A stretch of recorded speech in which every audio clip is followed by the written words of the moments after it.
Okay, we are live, yeah? Make some noise. Woo! Come on now. Yeah. So we're very excited here to play for you all out there in the interweb world for Jasper's Game Day.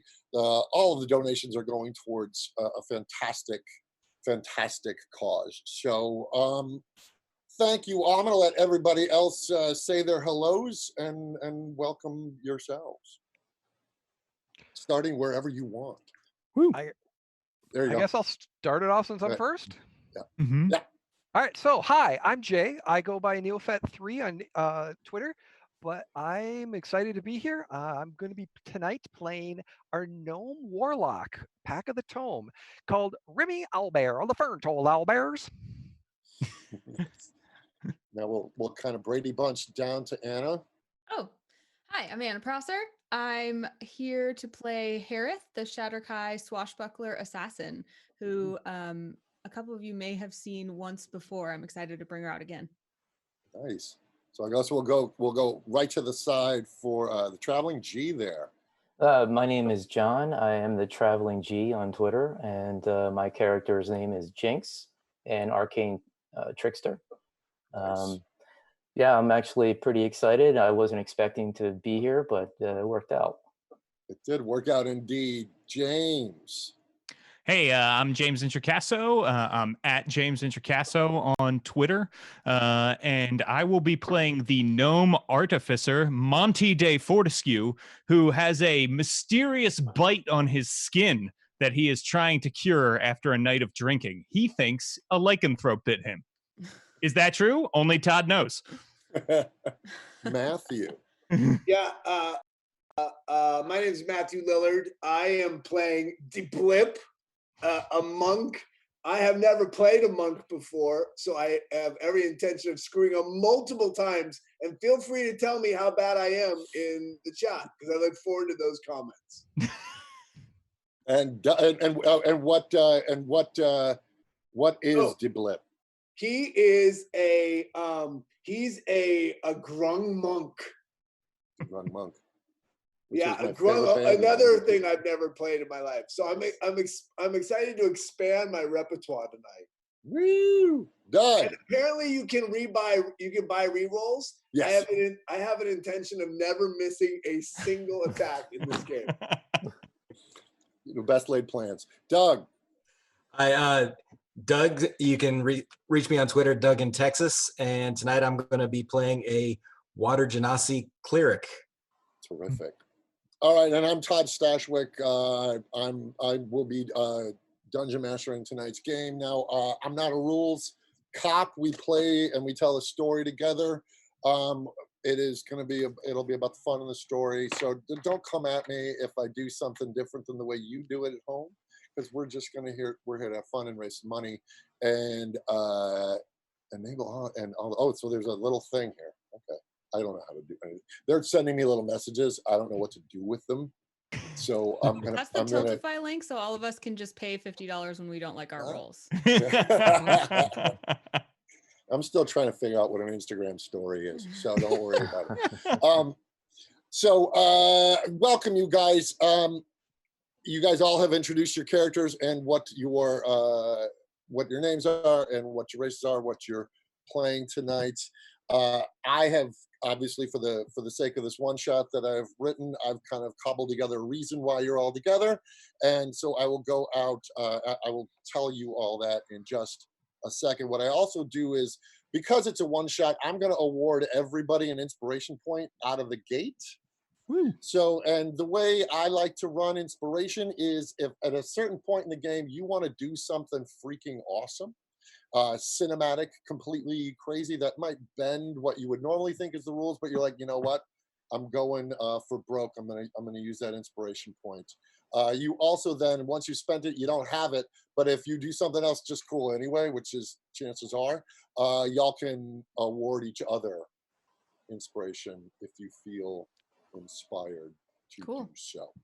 So the story that we will be telling today will be taking place in the southern Faerun. Now, you all fought together in the Sword Coast Orc incursion, and this was about 10 years past, but you became a very tight-knit group known as the High Moor Six. You were led by a halfling general named Vesta Yellowtuft.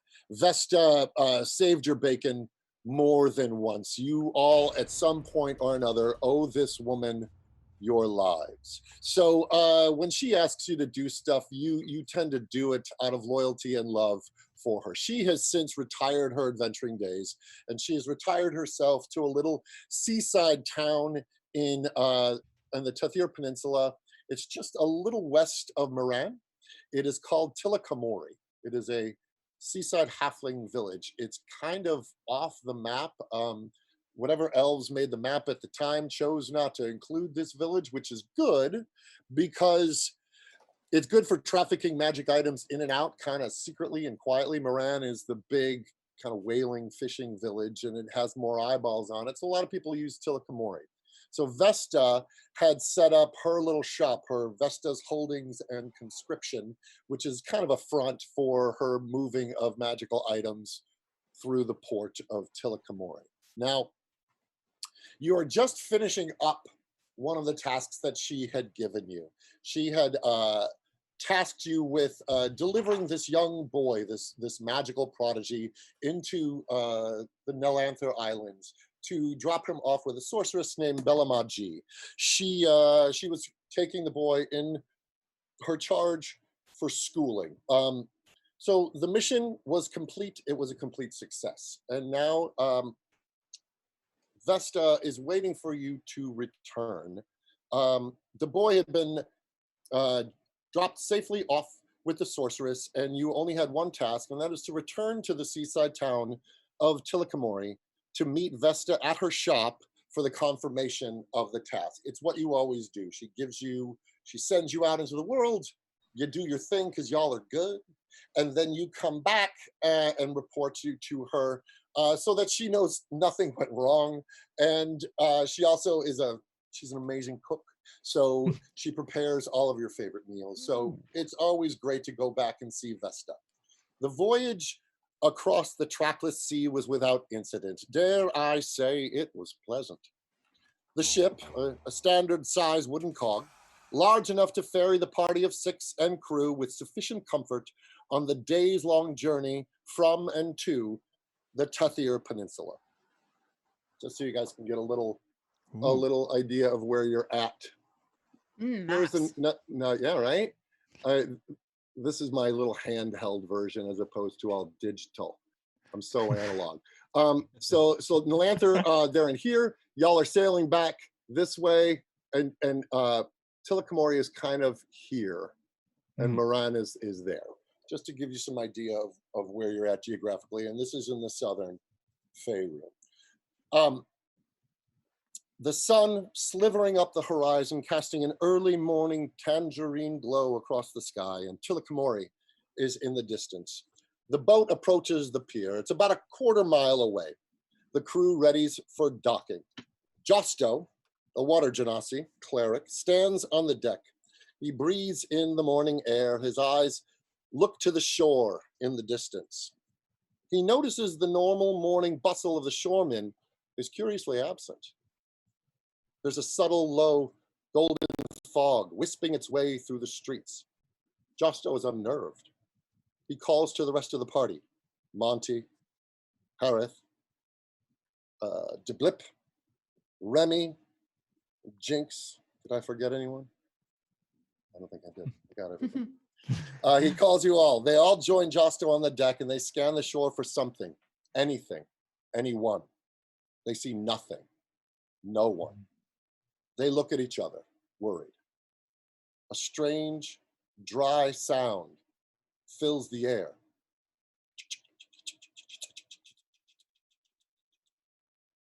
You all grip the rail of the ship as the old wooden vessel begins to vibrate and take on water.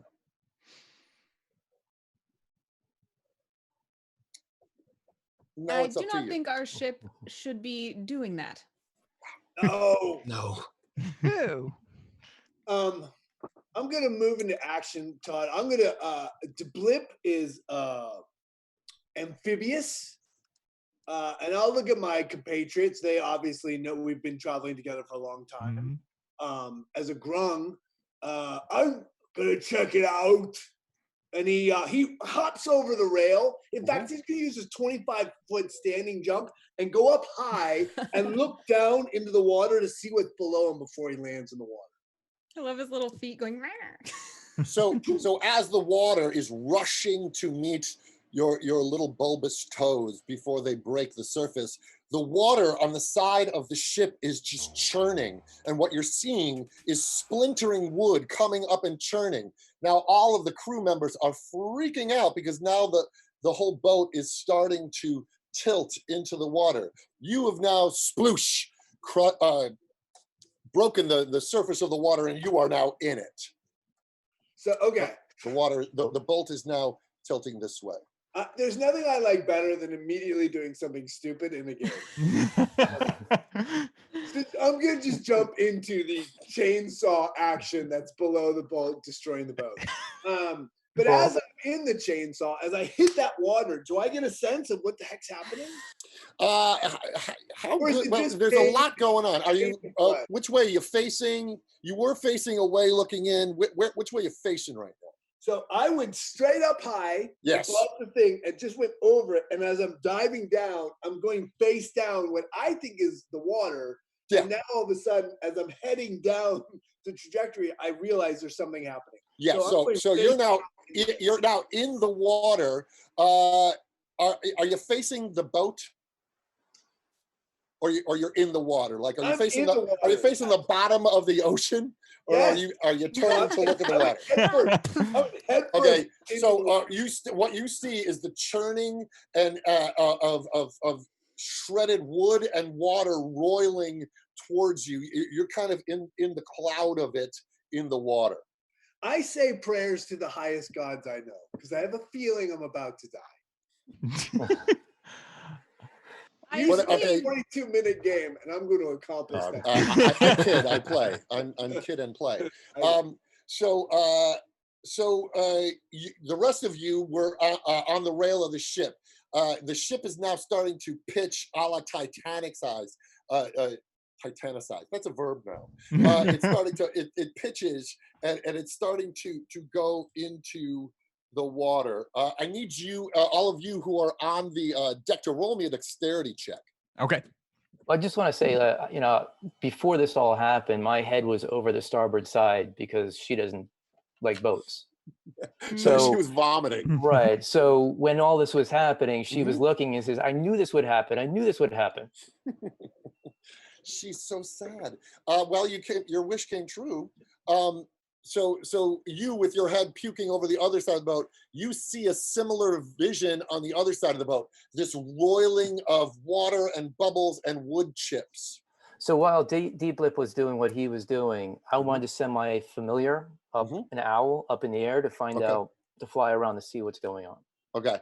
So are you looking through its eyes, or is it reporting back to you? Are you hearing owl thoughts? It makes her feel better not seeing through her own eyes because she's seasick. So she's actually through the owl's eyes flying. Fair enough. So you get an owl's eye view above this ship as it's circling, and you see the back end of the boat is really starting to take on water, and you see this churning. But the owl has a moment of just pure instinct when it sees something that owls want. And your owl dive bombs into the water and comes swooping up into the air with something in its talons. Well, do I see what she sees? Well, it was happening very fast, and then it's instinct. So you saw something moving in the water in the chum of the roil of the boat, and something came up to the surface, and the owl went right for it and pulled it out of the water. Crap. So everybody, roll me a dexterity check. Those of you who actually even yourself, Josh Doe. I got a 16. Okay.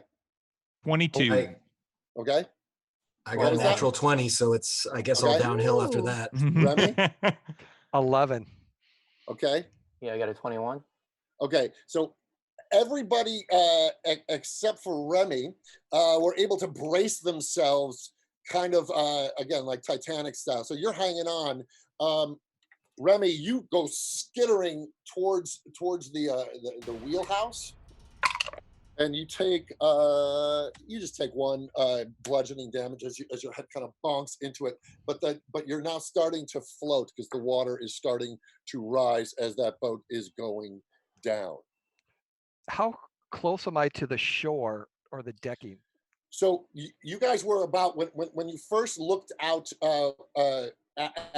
when Josto first looked out, you guys were about a quarter mile. So you were moving slowly forward. Obviously, the ship's crew, who are now scrambling and freaking out, they had taken some of the sails down to decelerate.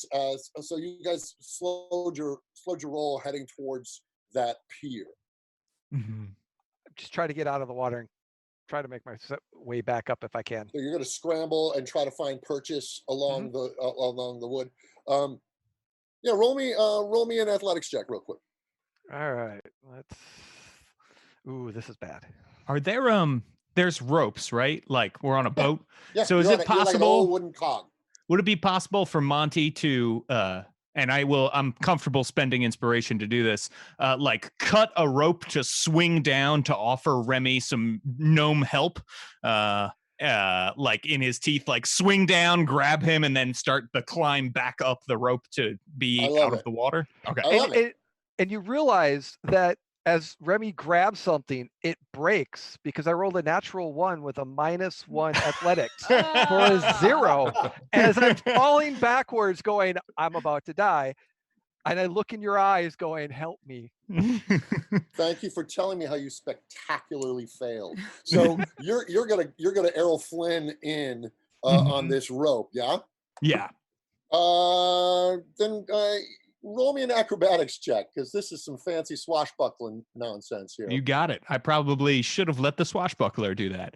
Let's see. Yeah, you see that Harith was actually calmly pulling a rope out of her pack. And then she sees you do that and she's like, Yeah. oh, okay. And she puts it back in her pocket. So that's a 13 on acrobatics. Yeah, you just manage to get close enough to register his abject embarrassment on his face for his critical failure, and you scoop him out of the water and you swing around as the boat's going this way. So the rest of you are kind of hanging on the railings as this thing is starting to go vertical. And I believe the blip is still in the water. Yeah, Harith wants to call down, DeBlip, do you need assistance? I don't think I do, because I think I'm dead. I believe that DeBlip might be dead. So DeBlip, you're in the water, yeah? Correct, yeah.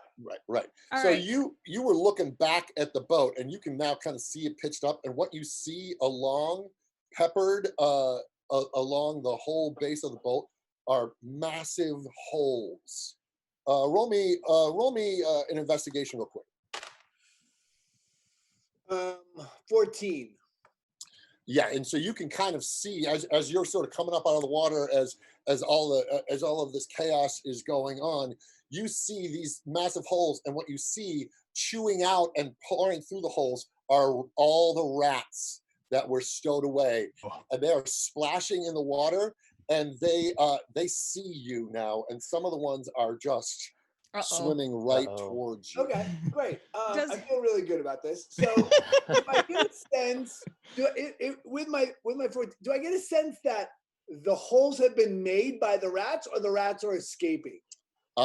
You still see some of them are still chewing on the holes. Oh, that's not supposed to be happening. Yes, we have rats, but they're not supposed to be chewing the hole. Okay, I'm going to scream up to Harith, throw me a rope. Harith calmly pulls an arrow. Why are you ties the end going of her so rope slow? to the arrow, knocks it, and shoots her short bow. Shoots an awesome. arrow at him with the short bow, tied to the rope. as the monk, I have the ability to snatch that thing out of the air. She probably knows that. You're Or maybe she amazing, didn't. Who amazing knows? Well-oiled machine. Yeah. So yeah, boom, your little froggy hands grab around that arrow, and Harith has you. Hey! The boat is Oh, going girl. down, spilling out now from the underbelly of the ship. One of the doors, the door to the lower decks pops open, and a couple of the crew come out, and they are covered with rats that are just biting them. And they surface as these rats are just attacking them. Let's see here, Remy.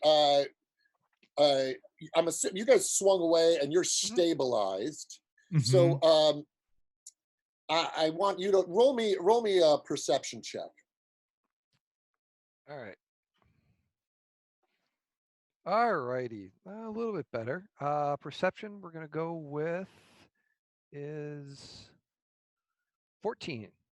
Okay, so you see all of the eyes on all of the rats. Their eyes are glowing purple. I don't think that's what happened. That's not normal. Not normal.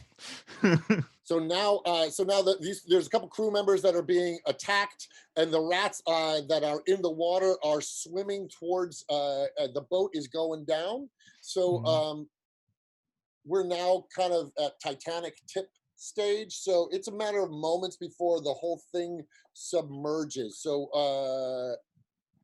Well, you were with a rope. You have the owl. Yeah, go ahead, Travel. Yeah, can I blip out of my owl and see what the owl's holding? Yeah, the owl is holding one of the rats, and going to eat it. It wants to eat the rat, but the rat also kind of wants to eat the owl. Just drop it. Boom.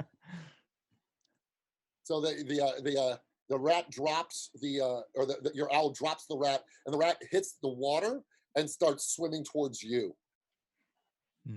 Towards me. Yep.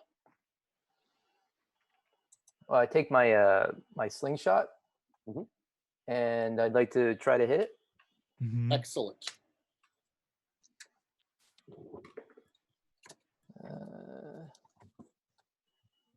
23. Yeah, you hit it. And I guess I don't get sneak attack with that one, though, right? I don't have advantage at all. It kind of was facing you. Okay. All right. So this little ratty was heading towards you. Okay, 7 points. You do 7 points of damage. Great. How far away is it? It was so the owl was sort of circling back towards you, and it dropped it. It was swimming. It was about 10 feet as it was heading towards you. Go ahead. Okay. No, I was going to say, can I try to hit it when it's falling? But I already know that was coming towards me, so we'll just. Yeah, it hit the water, and it was coming at you fast. So now I need you all as the tip is going to start to go under the water. So I need you all to roll me a athletics check to see how you resist the undertow. Left the water, Janasi. Said athletics, right? Yeah. 16. Okay. 11. Okay. So 1 for Monty. Okay.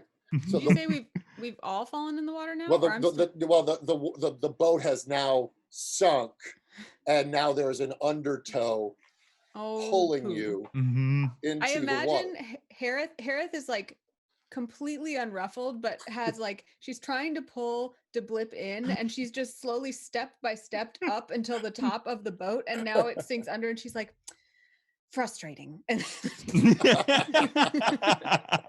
should have gone faster. As we're getting ready to go under, Josto uses his shape water to make a bit of an ice platform for people to grab onto, so the rest can have something to grab. Nice. Nice. So you form it's kind of ironic that you form an iceberg after the ship had sunk. So the water kind of goes forward. You had to cast it above you because because of what you rolled. So it forms, but now you're climbing towards it. My guess is Harith was able to actually step off the last piece and then just right onto the ice. But Monty, tell me how bad it gets for you. Oh, it gets real bad for me. So I'm wearing scale mail.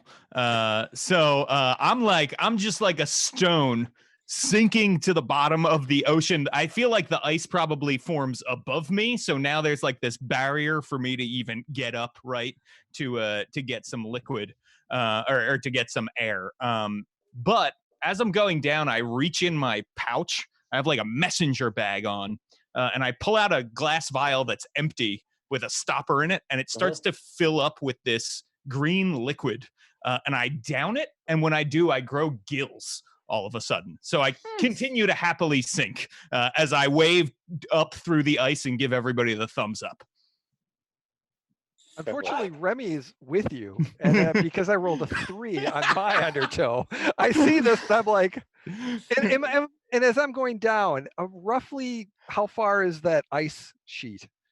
Well, you're sinking at about like 3 or 4 feet a second, so it's up there. So I'm gonna say it's probably like now it's like 15 feet above you as you're going down, and Monty's scale mail ain't helping. So if I can grab, let's see if I wonder if I can. Don't we have a reroll somewhere? So I will. You are both blowing it. You don't use your potion of water breathing. It's cool. I can make 3 of these every day. So I'm gonna cast Misty Step, and I'm gonna Misty Step right up to the edge of that ice. Nice. And grab onto it. Boom. The blip. I still buy 5 rerolls for everyone. All right, sorry. What am I? I'm amphibious. I get to the top. I get pulled up by Harith, and just as I get there, we go into the water. And I understand that the rats are everywhere. I'll tell her, get on the ice, and I'll sink down. I will swim like a bat out of hell to grab that owlbear. Just as I'm about to grab him, he misty steps to the top. So I'm underwater looking for somebody to rescue, and there's really no place for me to be a hero. But makes me sad. You Pied Pipered that shit. So all the angry rats followed you down. And so the deeper you swim, these rats are following you down, and they can't breathe underwater. So one by one, the rats just start, and you guys on the iceberg start seeing dead rats surface.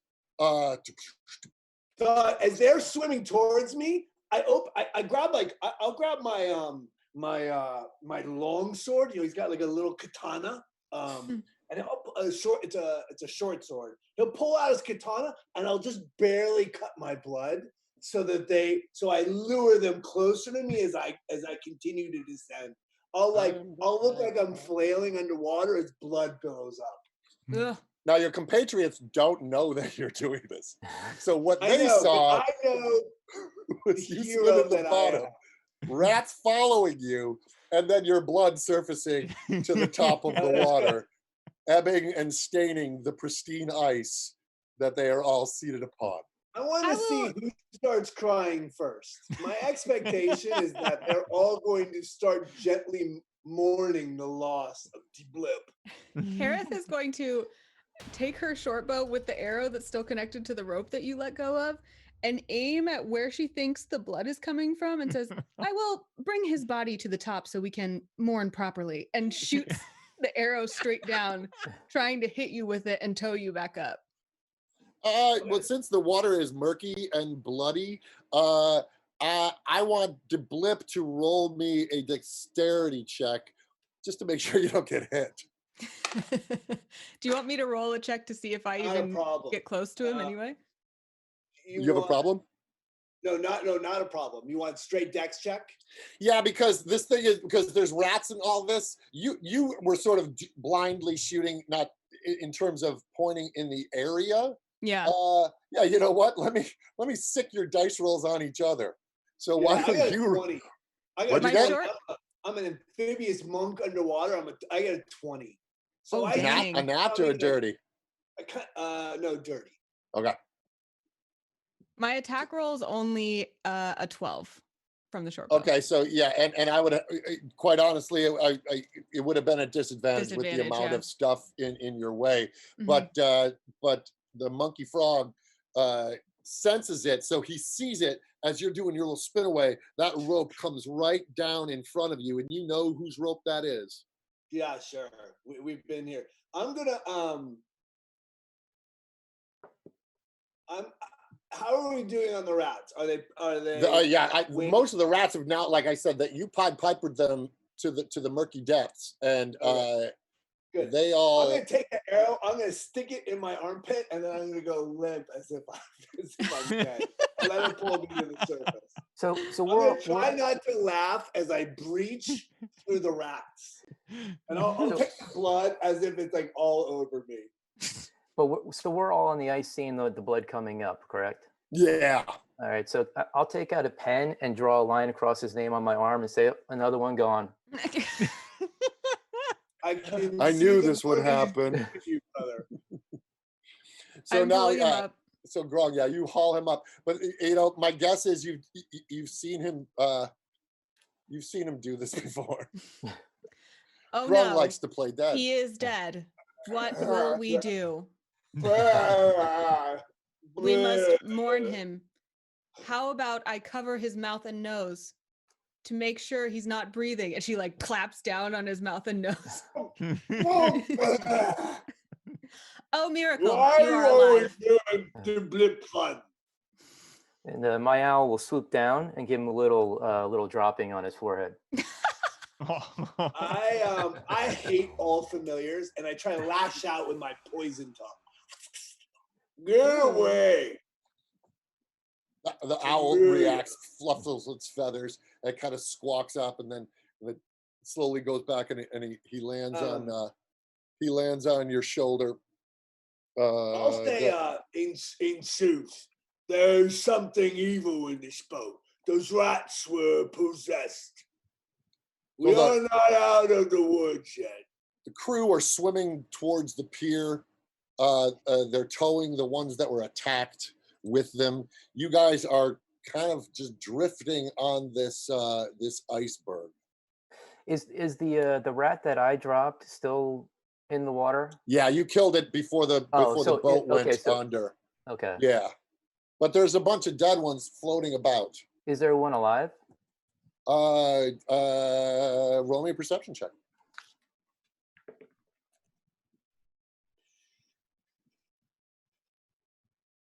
Nine. What you can't, basically you're seeing a lot of Grung's blood, and you're seeing a lot of Deblip's blood, and you're seeing dead rats mostly, and you're seeing the crew swimming towards the dock, but you don't see any real living rats. There is one that's one of the crew members is trying to fight to get off of him as he's closer to the. Well, how far is it? 30 feet or more?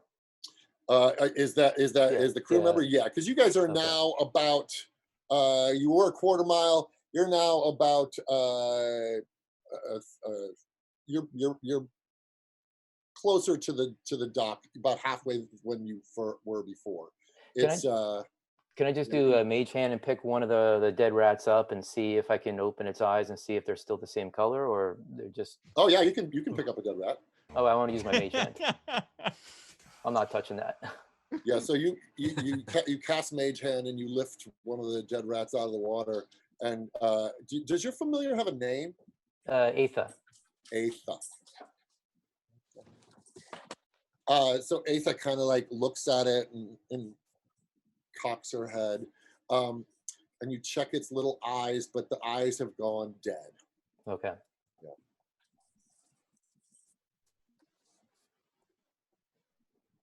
Did any of you enchant these rats?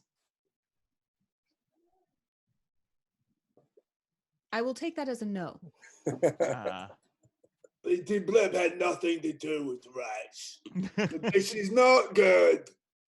I've never seen rats like these. This is bad. Gnome, what is it about? You smart.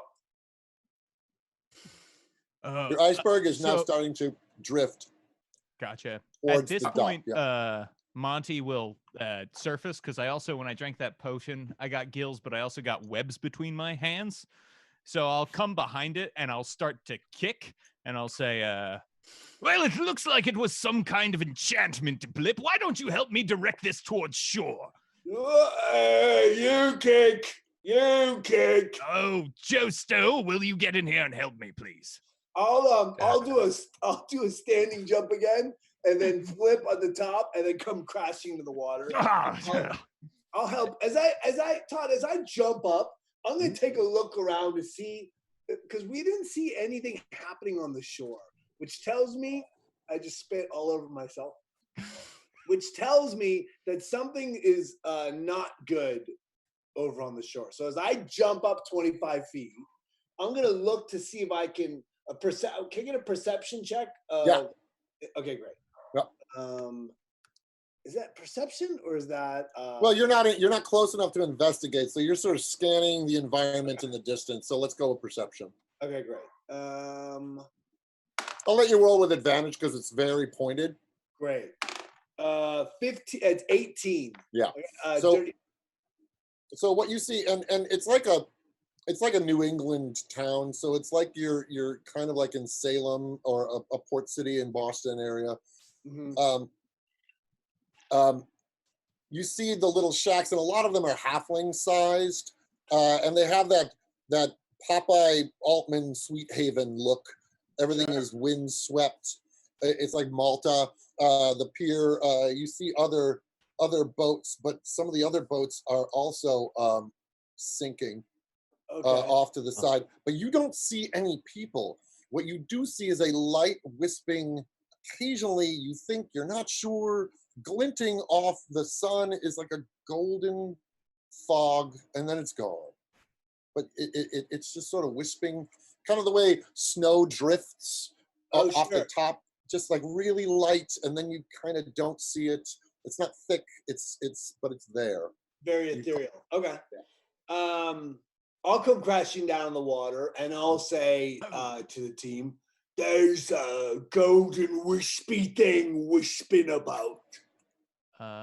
Can I make an Arcana check to see if I know anything about that or related to rat control, like rat mind control and golden wisps? Yes, please do. Okay. Can Harith also Arcana check that? She will not succeed, but she'll try. A for effort. She rolls 23. 23. You're not close enough to necessarily see it. You've never seen this specific effect before, so it doesn't strike you as anything familiar or something. Can everyone on Zoom put their character name? That's the question. Yes, can we? Yes. Yeah. So right as you get it. So yeah, you guys have now gotten close to the pier, and you can. There's ladders out of the water to get up onto that dock, but you're still on the ice thing. So, but you've moved onto that front area there. You're So right at the end of the pier. Is the wispy in the air or is it in the water? It's low hanging. It was low hanging on the ground. Is it going in a specific direction, wisping? No, it's just like dissipating around. yeah. As the ice is floating and being moved towards the shore, Remy creates an illusion of our banner sign out of a pole, like a flag, just in the air, just floating. Kind of a sail with our little logo, So and just you're kind of Jack Sparrowing up to that pier. I'm sitting down, but we have to have style. So yeah. I love it. So you guys are now at the end of that dock with the pier, at the end of the pier where your boat would have docked. You guys are there now on an iceberg. And we're on our way to see Vesta, right? Yeah, that's the what you always do is check in with her whenever you finish a meeting. or whenever you finish one of your tasks. Well, I'm going to jump right off that ice and just get right on that dock and just kiss the ground. Thank heaven. Pardon? No, so yeah, so you guys get up on the dock, you kiss the ground, you wipe the residual vomit that might have been left upon your chin, and you see the town in front of you, and it's eerily quiet, and it's morning, so it's like the sun has crested. It is the early morning, so it's like 6:30 a.m. I will, as the monk sort of. Is anyone else sort of do we have a ranger? Sorry, we never play together. Do we have a ranger, somebody that scouts ahead? I'm happy to take that place. So DeBlip, in his frog-like form, starts moving forward with his longbow, and starts he'll go like 25, 30 feet in front to start scouting around. Harris will follow closely behind, as kind of. Oh, loud, Harris. Quiet. I am perfectly quiet. Thank you. Good. Well, I'm just going to close my eyes and let my owl go ahead. Excellent. I consider shooting the owl as it flies over my head.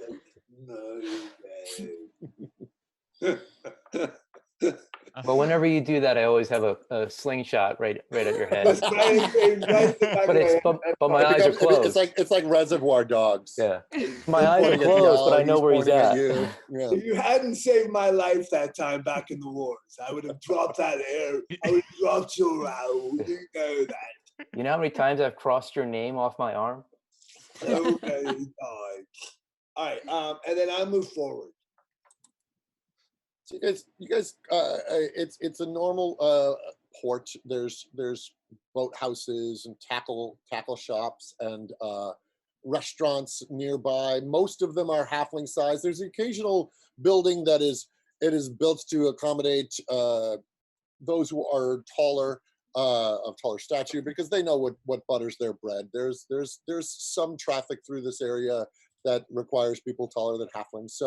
So there are the occasional shop. There's an inn that you guys often will stay at when you're in town that accommodates the tallies. And so, but most of the houses and most of the shops are primarily lower in stature that you would find in a normal halfling village. But as you guys walk through the streets, it's cobblestone streets. Occasionally see this golden wisp go up a street or below that way. But you're not seeing any people. You see like a horse clip clop, clip clop, clip clop, dragging its cart behind it. Clip clop, clip clop, clip clop. Ah, here is a cart we can use. Let us pile inside and go visit Vesta. I say, isn't this thievery? There is no one owning this cart. So do you approach the horse?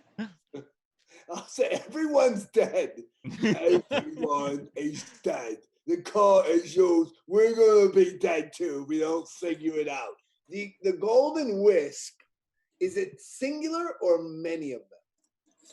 Like I said, it's like when dry snow kind of blows through a street on a very cold, not humid day. Very Midwest. I love that image.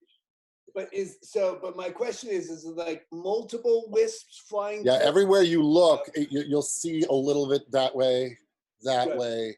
Yeah, it's not saturated, but it's there. Great. I'm gonna grab one of my arrows. Mm-hmm. I'm gonna add my grung poison to the tip, which I do almost. You've seen him do it a million. He does it every time he battles, and he licks his arrow, and he's gonna take a shot at one of the golden mists. So I want you to roll to hit. Okay. Oof! Yeah, my dice are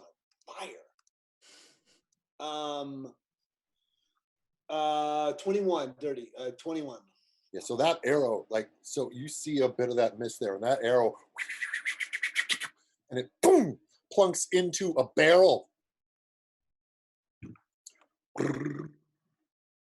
In the mist? And the mist kind of just blows around it. Okay. Can I throw a copper piece at him and say good job? You sure can. I take the copper piece, I lick it with poison and throw it back. I throw it in the owl. Here, owl. Here, owl.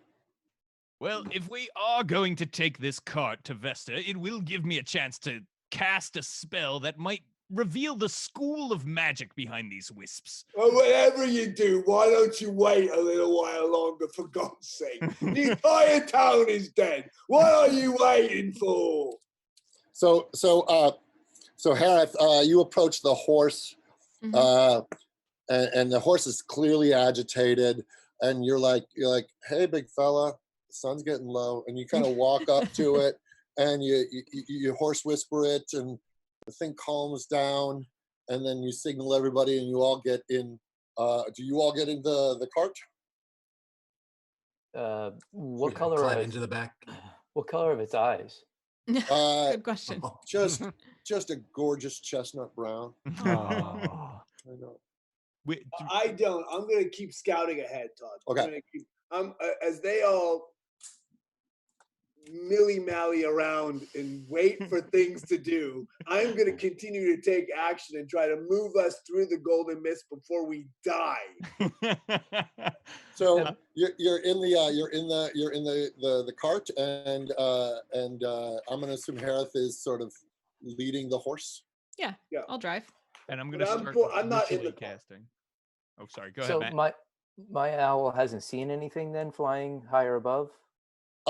Again, much of the same. The Okay. same view is, again, you just see this little mist rolling through the streets. What I would like you to do is, I would like to Blip to roll me a perception check, and Jinx roll me a perception check.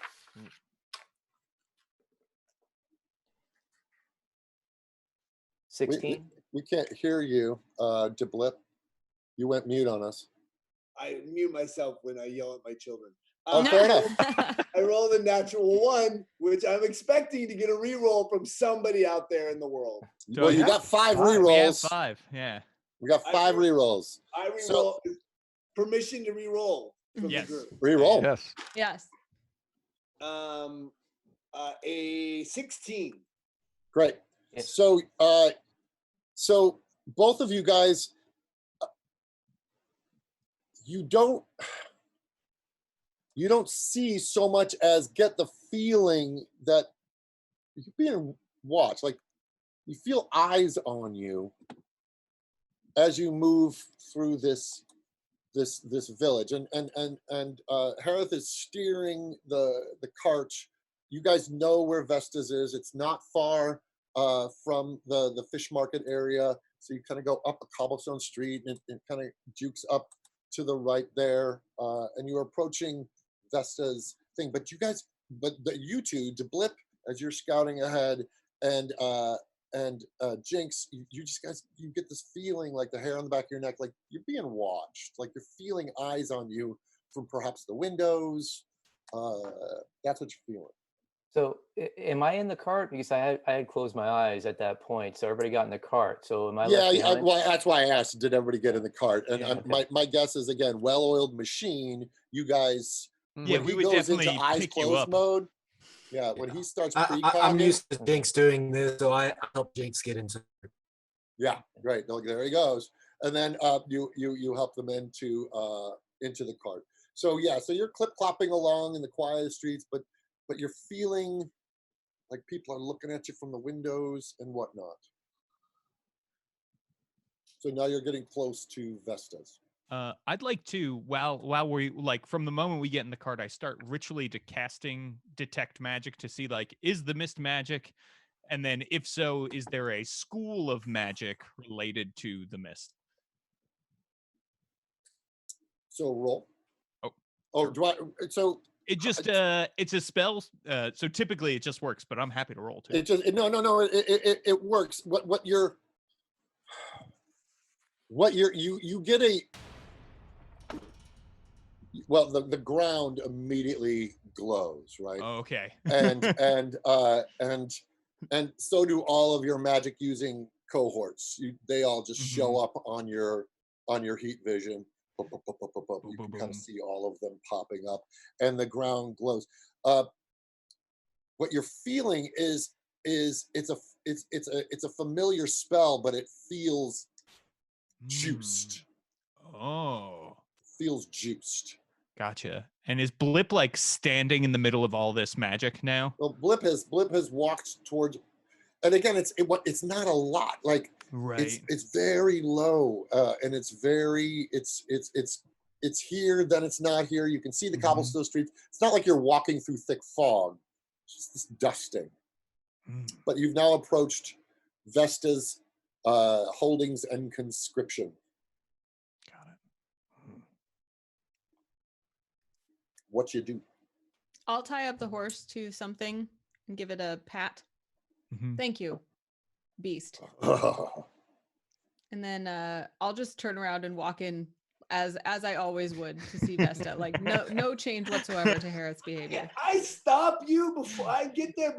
First, I'm in front of them, Todd. So I would have looked around in through the window to see if I see anyone inside. As you peer through the window, the place looks empty right now.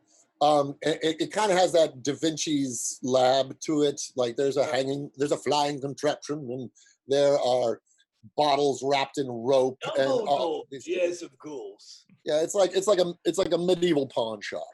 Of course, amazing. But I see her, right? You don't see her from where you're looking into the window. You don't. I'll give a bang, bang, bang, bang, bang on the window. See if anything pops up or looks around. So you do see a little yellow tuft of hair pop up, and then you see her eyes look over the countertop, and you see she's sort of Kilroying over the thing. Vesta. Apparently, I just went samurai warrior. Hey, Vesta. Jesus, open the door. It's open. Gareth has her hand on the door, and she's like, unlocks it and walks in. There is no. So Harith opens the door, and you guys head in. You all file in. Are you looking back through your eyes again, Jinx? Yeah, I open my eyes, but I should know that there's a back door, right? Yeah, there is. You guys know this place inside and out. Okay, I'm gonna walk around the back and go that way. Okay. Is it unlocked? Sorry, I didn't mean to. Go ahead. Is it unlocked or is it? Oh, the back door? Yeah, it's unlocked. Okay. So you go around in the back, and you kind of wade through her junk as you like her back room filled with all her assorted arcana that she's collected through the years. Is there anything that I always had my eye on that I really wanted? There's a Spider-Man 1. Okay, all right. Gotta get that. All right, can I put it in my bag? She says, "Keep your paws off the merchandise, Jinx." She knows you too well. Mm-hmm.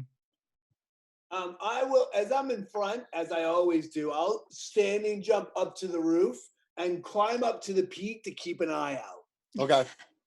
So Harith, you're the first through the door, and Vesta sees you, and she's like, you just see the gratitude in her eyes, and she makes eye contact with all of you, and then you notice something very strange as she picks her head above it, where her nose is.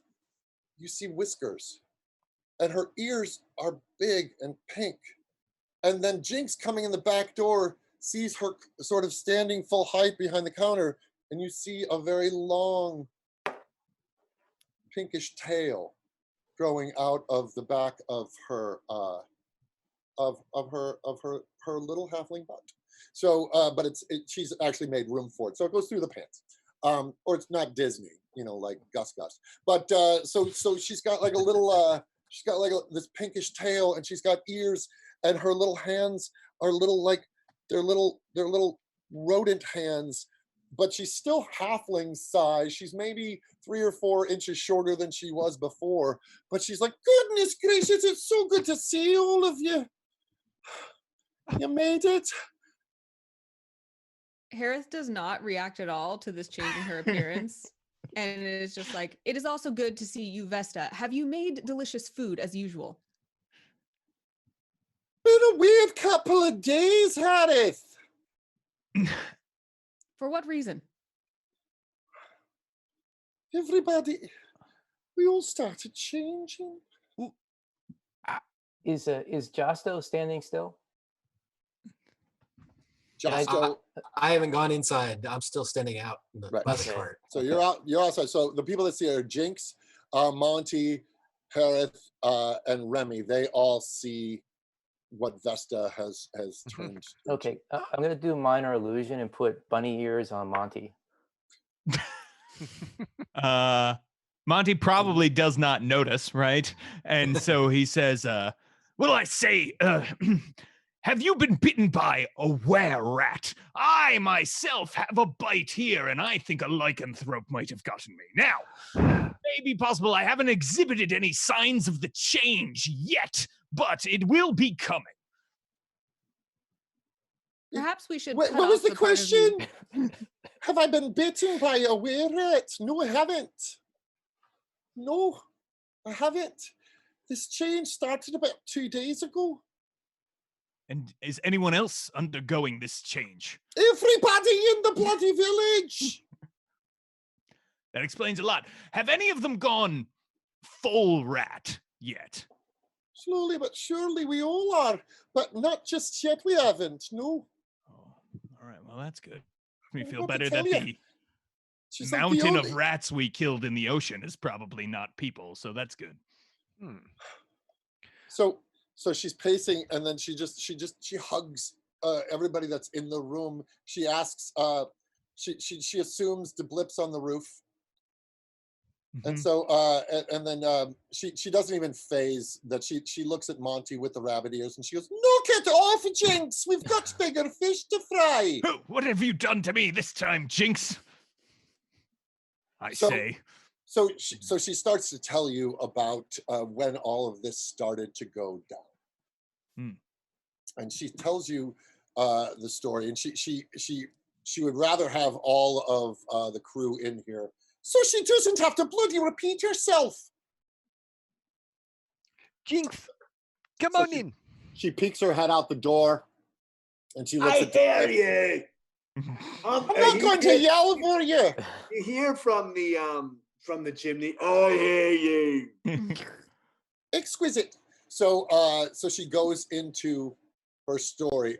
Justo, did you come inside? I walked in. I spotted Monty's ears immediately. Look at Jinx. Really now? So she goes into the story, and she says, "As you know, I often have to receive packages for people, and I hold it for them to pick it up. It's none of my business. I am just the middleman, or halfling, or person." And hang on just a second. No rerolls. Okay, going. Oh, got it. So I'm just trying to read the chat at the same time. So so she goes in, and she goes, "I was visited. I was holding a package for a man. I was visited by a man, and in his stead he had 3 Skaven." Now, some of you have heard of Skaven. Skaven are they are a race of rat folk, and they're a little taller than halfling. They're what tabaxi are. They're a race of rat folk. And this gentleman, this wizard that came in was a human wizard, and he came in to pick up a package, and the package was yay long, and he was very eager to get it. You could tell that the 3 Skaven with him were dutiful and in his service, but they were a little frightened of him. It was a male, and there was 2 males and a female. They were named Linus. Bresh was the female, and Puz was the other male. Linus was the smallest of them, and he seemed to take a bit of abuse from the man. Now the man she's like, he was a striking looking gentleman. He was kind enough to me, but he wasn't that kind to the rat folk. The girl, she just stood by the door looking at me real suspicious with her hands behind her back, and she was rocking back and forth and giving me a worried look in her eye, and he was brutalizing the little one, Linus, and the other one just sort of stood there dutifully. The man, he was like 6'4". He sort of had a Saruman look to him, a long white beard, but a very odd striking red stripe down the middle of his beard. And he opened the package and he checked to see if its contents were there, and I couldn't help but peek, and I looked around, and it was a staff, and it looked like, he goes to draw it. It looked like it had a sapphire. Forgive the crudity of my drawing. I didn't have time to paint it or build it to scale. So it looked like that. It had like a cat's eye sapphire. And all of this was like driftwood, all braided together. And this had kind of like a topaz look to it, the color. She just looked at it, and he closed it shut, and he shoved it in the arms of the little one, Linus, who winced as he took it. And the girl, she looked at me with pleading eyes as they all left together. And then about 3 days later, this golden wind blew through our town, and the change began. So that's all I know. Real quick, what, Todd, what were the names again? Linus, the little one. Linus was the littlest. Right. Bresh was the girl who was standing by the door with her hands behind her back. Thank you. Fiddling.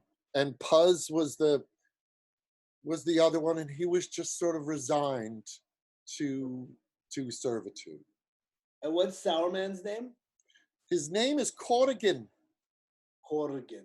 Corrigan the Disquisitive. I don't even know what that name is, Disquisitive.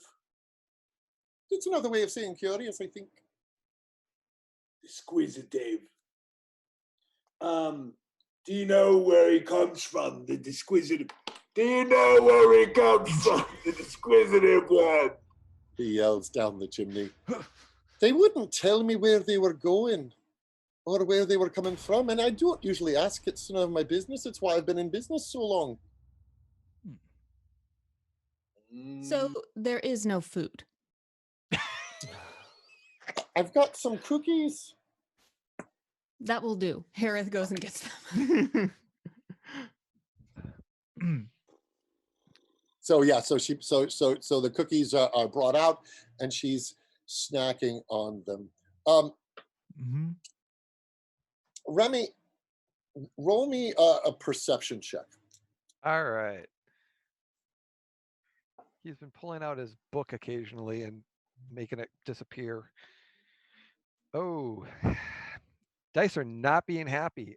We've got 18 re-rolls. Yeah. So that I was gonna say, if it's Wow. okay, can I need to use one of those re-rolls. 16. We could thank Better. Matthew for those Yes, re-rolls. thank you, Matthew. Somebody else did that. Yeah. Thank you. So 16 on that perception. It's like, So you're thinking about what the story that Vesta just told you, and there was something that just didn't sit right with you, and so you're looking around her office, and you're thinking about where the girl was standing, and you walk over to it, and you see scratched in the wall, "Help us, Jubrog's End." Perfect.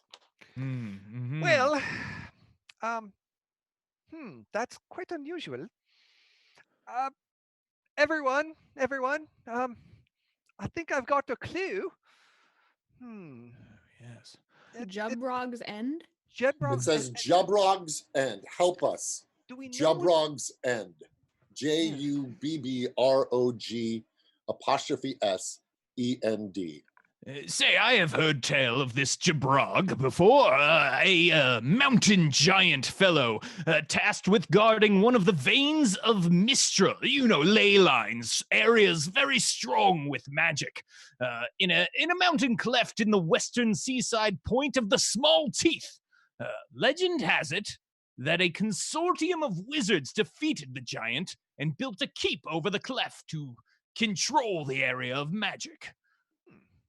If that is where Jabrog met his end, then perhaps that is where we should go to save these rat people who are perhaps not at all rat people, but are now rat people. Well said. Very well said. Yes. I'll flip down now and come join the group. Do you come through the chimney? No, I'll do a standing jump up and then land down on the ground. And I'll say to Vesta, you have anything else for us to know before we venture here? Well, I will say this, that the golden wind did blow from the north. Now, the Small Teeth, so here's, I'm trying to get the glare off. So you guys are at Tethir. Here's the peninsula of Tethir. Tilikamori is here. Moran is here, and the Small Teeth meet the Tackless Sea here on the Sword Coast. They meet here. So that wind would have blown from the north. So she finds a bit of credence to what Monty was sharing with you. So, How long of a journey is that, Todd? It's about 100 miles, so by a horse, we can make it in a day. Are you coming with us? You very rarely travel with us. I feel like I should see this thing to the end, yeah. It'd be nice. I don't know how effective I'll be. And she holds up her little hands. I'm not like I used to be. And her little tail swishes. Oh. General, your intelligence and your guidance is what makes you exceptional. It would be an honor to travel with you again. And the cooking. Don't forget her cooking. Little tears well up in her eyes and rolls down the fur that's slowly forming on her face. And she turns back and she goes, I made a few special ones for you. And she's got some fly cookies that she holds up for Deblip. My tongue whips out and whips it back in. I like doing that animation, so I'm going to do it again. Wow, the tongue again. Yeah. So she immediately just starts going and packing for the journey. She has her little like Rambo montage as she's putting she puts on her old uniform. Doesn't quite fit. She's got to cut a hole in the trousers to accommodate the tail, but she steps out and there's an image of her looking in her like her old glory for a second. And so you guys all look at her and take her in for a second. She's like, can we real quick before we start, can we just go down and get a sense of what everyone's wearing, what they look like? Because I love the idea of knowing that. I just don't know what anyone else sort of looks like. So yeah. So what? Well, start describing yourself. We'll start with you, Matthew. Yeah. So I'm Deblip. I'm a purple-skinned frog creature. I spend most of my time hunched over. I've got my longbow is across my back, and I've got like a short sword on my side, and I travel with just like a loincloth, and that's it. No armor. And his skin is covered in poison, and he's a grung. But he's purple skinned, and he's always in that frog sort of shape, squat legged and sitting down. And the thing about him that you guys know is that morning, noon, and night, he'll find time to train with his blade and his bow. He's constantly in like a musical relationship with his weapons. Love it. So Remy. So Remy is a gnome, standard height, brown hair, olive complexion. He's always popping in his magic book, his spell book, and then it pops away. Then he pops it out, and he's kind of passing through it and pops it back in. It just disappears. He generally carries his quarterstaff with him, or it's tied to his back on his. And occasionally, you see that he has this little 1 foot tall sock puppet that is animated, that's knitted in yarn, that has a little shield on it that he refers to as Saki. Unfortunately, right now he's actually a little worried because it's just drenched in water, and Aw. he's just been trying to slowly undo the water out of him, and it's in his backpack right now. And you're a warlock, yes? Yes, so I'm a warlock of Path of the Tome. Okay. And who's your He's an archfey. So he is an archfey. So he's very naturey. cool. Hera. Harith is extremely pale, Shadowkai, and very, very dark, jet black looking hair with a very straight middle part and completely straight hair pulled back into a very severe bun, and then very plain black garb that looks just like exactly like the most simple adventuring garb you can think of, like a robe kind of, but with very tailored shoulders and things, not like a big flowy robe, just a very utilitarian all black assassin looking outfit. That's cool. Monty. So Monty is like an older gnome, like senior citizen. You know, he's got a lot of lines and wrinkles on his face. His mustache is long and handlebar, white, pristine, waxes it every single morning as he's getting ready to do stuff. And his hair is like the opposite, wildly unkempt, almost like Doc Brown, right? Like just this big shock of hair that's like sticking up and back. He's wearing scale armor, but he's covered in pouches and bags, and like he's got like a big overstuffed backpack because he's carrying all sorts of alchemical equipment. And he's an artificer. Yeah, he's an artificer. And so like when I cast a spell, I'm usually doing some sort of like crazy mechanical stuff. Yeah. You know, like Ray of Frost is him shooting a bladder of freezing liquid at somebody, that kind of thing. Cool. Justo. Josto, being a water genasi, has a pale green skin, dark hair, and he prefers scale mail as well. So it reminds him of the sea, being the scales. He also likes to use his warhammer. He is a cleric, but he likes to get his hands dirty from time to time when he needs to. Excellent. Jinx. Jinx is a half high elf with an ashy skin, unusually ashy color skin with white hair and green accents, green highlights. She has a lot of tattoos on her arms and her legs and her chest going across. There are names written on both arms. Some have lines, red lines permanently drawn across them. Other ones on the other arm where Diblip was, there is a big open space for any of her friends that may be coming or may not be around. She's a treat. She has a lot of pouches, and in one pouch has a slingshot on her side, and she has a backpack that has a Mind Flayer plushie, kind of like a kid's kind of, has the tentacles, and she has shoulder holsters that have darts on the side and a whip on her one hip. Excellent. The little Indiana Jones there. Well, now that we can create this mental picture, and before we start the next section of this adventure, let's take a 5-minute potty break, refill your drinks, try to keep it under 10. All right? Bye. We'll be back.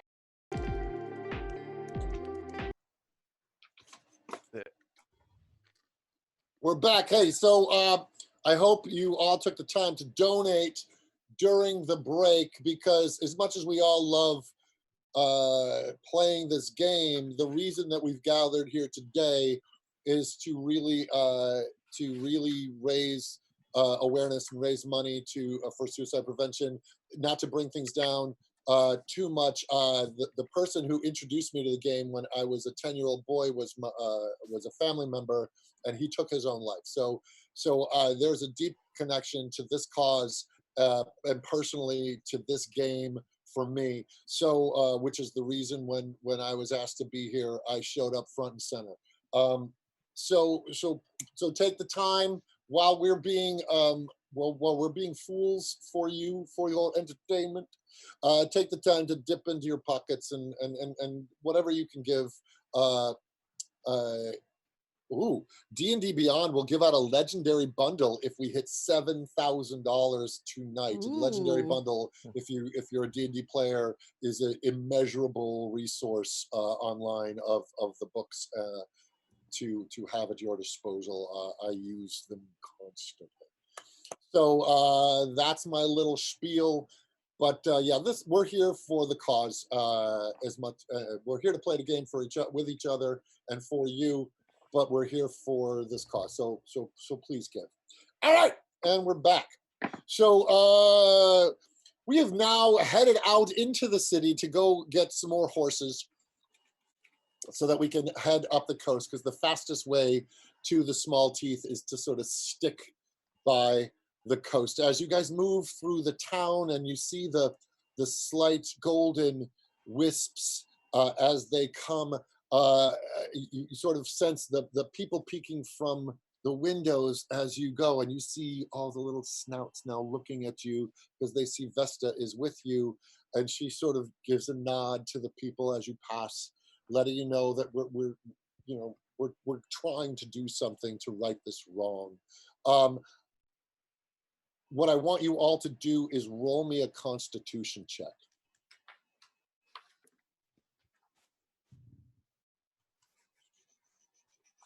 15 for Harith. 12. 7. 12. Who got 7? Justo. Jasper got 7. 9. 9. 13. 13. 13. Jinx. 12. 12. So everybody who didn't get a 15, you feel a shiver go down your spines. Feel a tail start to poke out of the back. Ooh. Yes. And you feel one whisker shoot out of your faces. So why are the you other all thing doing that? Stop at once. I, as a frog, have a real problem with turning into a cat or a rat. A rat, not a cat. A rat. Mhm.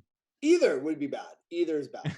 What you do notice is that what isn't changing on Vesta are her eyes. They still remain very, very human. So her eyes remain human while she's starting to look like a Disney character. And is she And now- is she changing more, Todd? I mean, is she going Well, deeper? so in the time that you guys saw her, it hasn't been that long. You haven't noticed that much of a difference between then and now. But you all certainly noticed a bit of a difference. Okay. But and the tails that you got are they're little baby tails.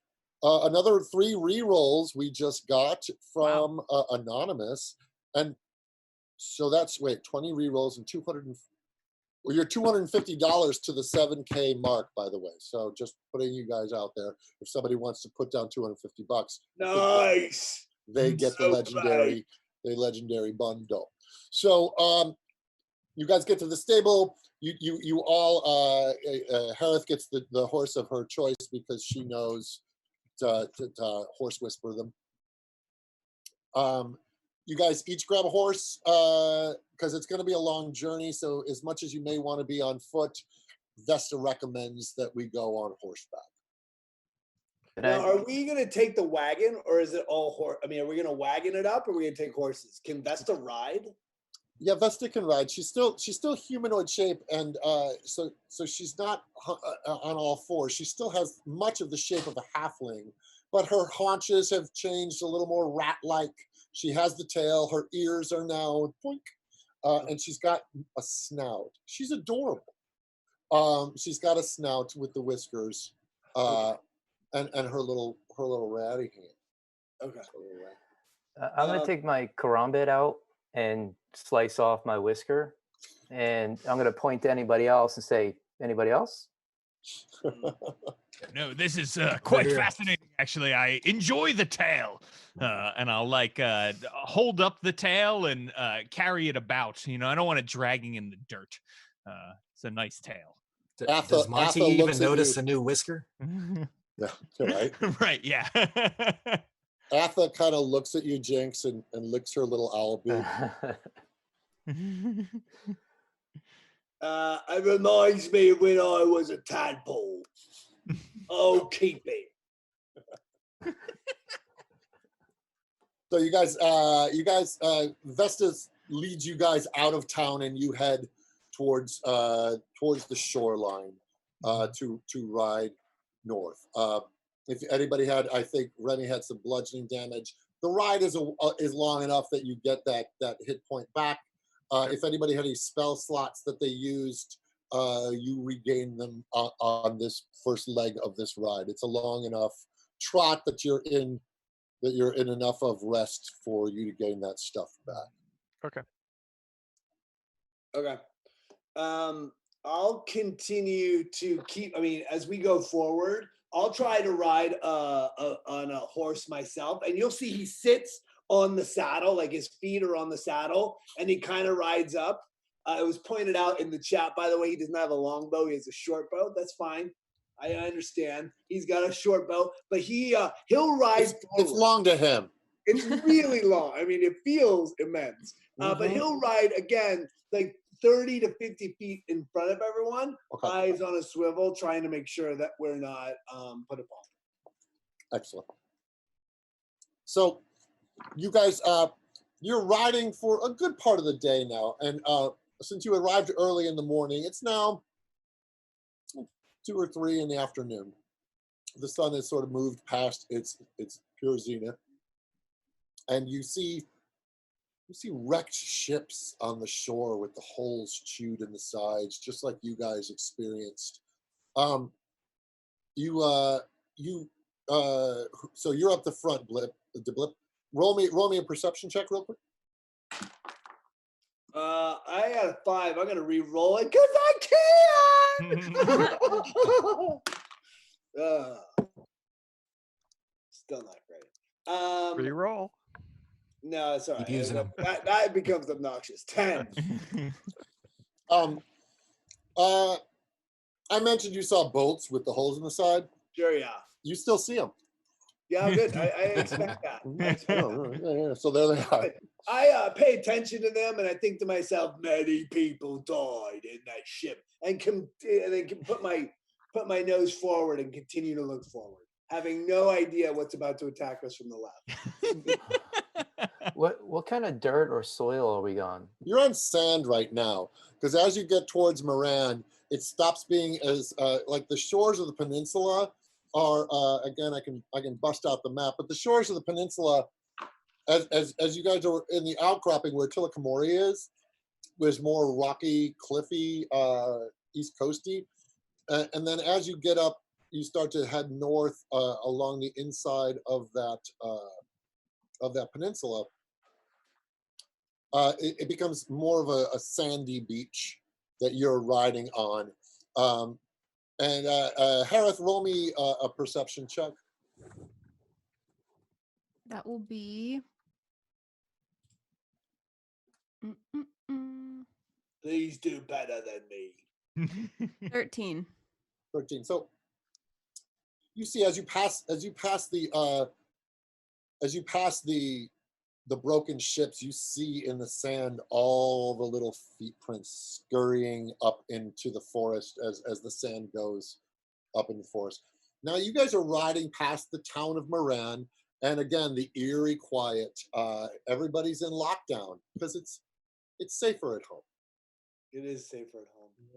Are we still in golden wisps? Have these been around us the entire Well, right time? by the beach, you're still getting the sea wind, which would be blowing into the shore. So you're not really seeing much, but as you pass Moran, you maybe see like a smoke of a fire going way in the distance. I mean, it's been a bit of chaos because Moran is closer to the small teeth, so they probably got hit with a harder blast of whatever was happening up north. I point out the footprints that you said I saw, and I say, it looks like the disturbed rats have gone to the forest. So the forest is to your immediate right. The sea is to your left. You've passed Moran. It's kind of just in the distance behind you. Vesta seems hell-bent on forging ahead. Is it a thick forest? Is it a thick forest? It's yeah. I mean, it's dense enough with trees. As the beach kind of comes up and it starts to form a forest of trees. Yeah, you can't really I'll be right see back. into it. Please. So if I send Atha out 100 feet, you're still just gonna see forest, treetops, Yeah. right? Okay. I mean, if she's on the treetops, yeah. Okay. So ahead, in the midday haze, you start to see the small teeth mountains kind of poke up on the other side of this tree range that you guys are seeing off the side. And again, there's wrecked ships. There's some ships that you see kind of going down in the distance. You see the broken ships of ones that had washed ashore, the pieces and the flotsam and jetsam that had washed ashore between. Hey, I have a family emergency. I have to Okay. go. I'm sorry. Okay, no worries. Bye, everyone. All right. Peace. So, should we continue playing as if Deblip is with us? Yeah. Yeah. So we will continue on with Deblip as he's with us. I'll jump into his shoes There you go. if it's necessary. So you guys are riding north, and off to the side to the right is the trees, and then the trees kind of jumble out towards the beach as the small teeth mountain range start to take over the topography. Vesta sort of woes her horse a little bit. Why do we stop, Vesta? She points. She's like, I'm not sure her horses can get. We just broke 7K, by the way. Woohoo! Woo! That's the legendary bundle. Nice. That is. He's going to reset the overlay. Great. So she woes her horse, and she's like, my horse isn't going to make it through the dense forest there. So I'm thinking I'm going to have to go in on foot from here first.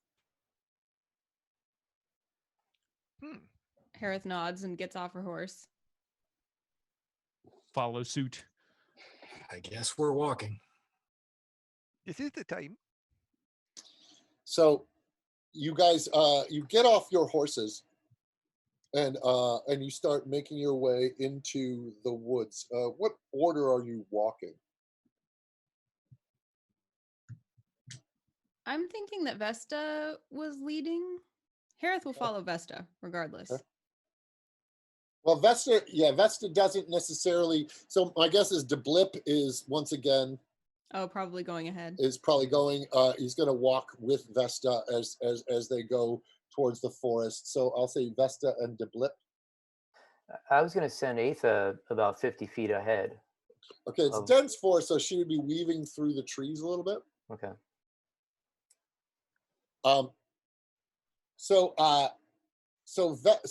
So you're looking through Atha's eyes. Well, no, just I have that option to do that, but you're not doing that. You're walking, and she's just I have a link. Ahead. Yeah, I just have a link, telepathic link between. Right. So she's flying ahead, and she lands on a branch, and you're sort of sensing that she's stopped and she's not moving. Okay. I'll tell everybody and then just close my eyes and then just make sure that people watch me, and I'll close my eyes and see through her eyes. As you see through her eyes, what she sees is what looks like an archway made out of giant bones. But you'd think that would be the most striking thing. I would think that. Uh-oh. What she also sees is what looks like a dream catcher at first, hanging from the archway. And Jinx, you focus in. And what it is it's actually sort of ropes made out of 6 bodies with their hair tied together in the middle. So as Aetha looks around, she sees stone steps leading up to this bone archway with this giant wheel of people with their hair tied together in the middle.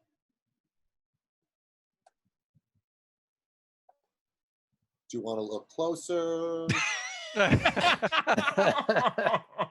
Well, in that, can I speak to everybody in that, or do I have to blip back and then talk? You can tell. I don't remember. I picture it as sort of Chris Walken Dead Zone moment.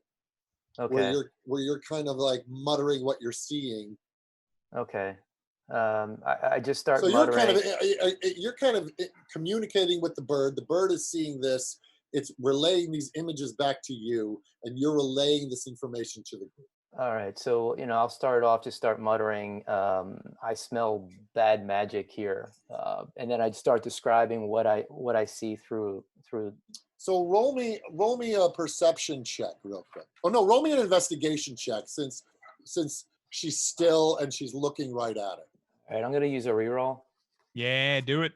Okay. That's even worse. Do it. No, one's enough. 5. So what'd you get? 5. I can You reroll. saw what you saw. If you'd like to re-roll, yeah, we have quite a All few. right, one Plenty. more time. Take One it. more time. Yeah. I Keep mean, going. chat may just have to donate more if we get to the point where we run out, Well, actually, I got a 7. Yeah. It's a little. What happens is while she's looking at it, and you're trying to investigate between the so there's these bodies, and as she's looking at it, and she sees all their hair tied together, and she sort of looks up and she sees there's like 3 men that she assumes and 3 women, and the dead men all have these beards with a red stripe, and the women all have the hair with a red stripe, but one of the men doesn't have a bottom jaw, and so he doesn't have a beard, and he's not quite dead. And right as she's focusing in on that, from in between one of the bodies, a spear comes right at her. So I need you to roll me a dexterity check for her. For her, I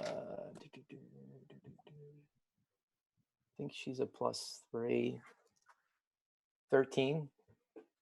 Okay, yeah. So this spear comes out, and because she was so entranced, the spear comes out, and it kind of nicks her wing, and she sort of flutters away so that she's not any more damaged, and she flies back to you, terrified, Okay. and you immediately come out of your trance. Can I think I can make her blip and then blip to me. I think I love that. that works. So she just shows right on my shoulder. The point. Yeah. So and now she's whiter than I am.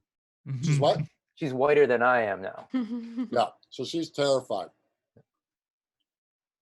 We can't hear you, Monty. Messed up. And so you told Jinx us was everything describing you saw? this. Yeah.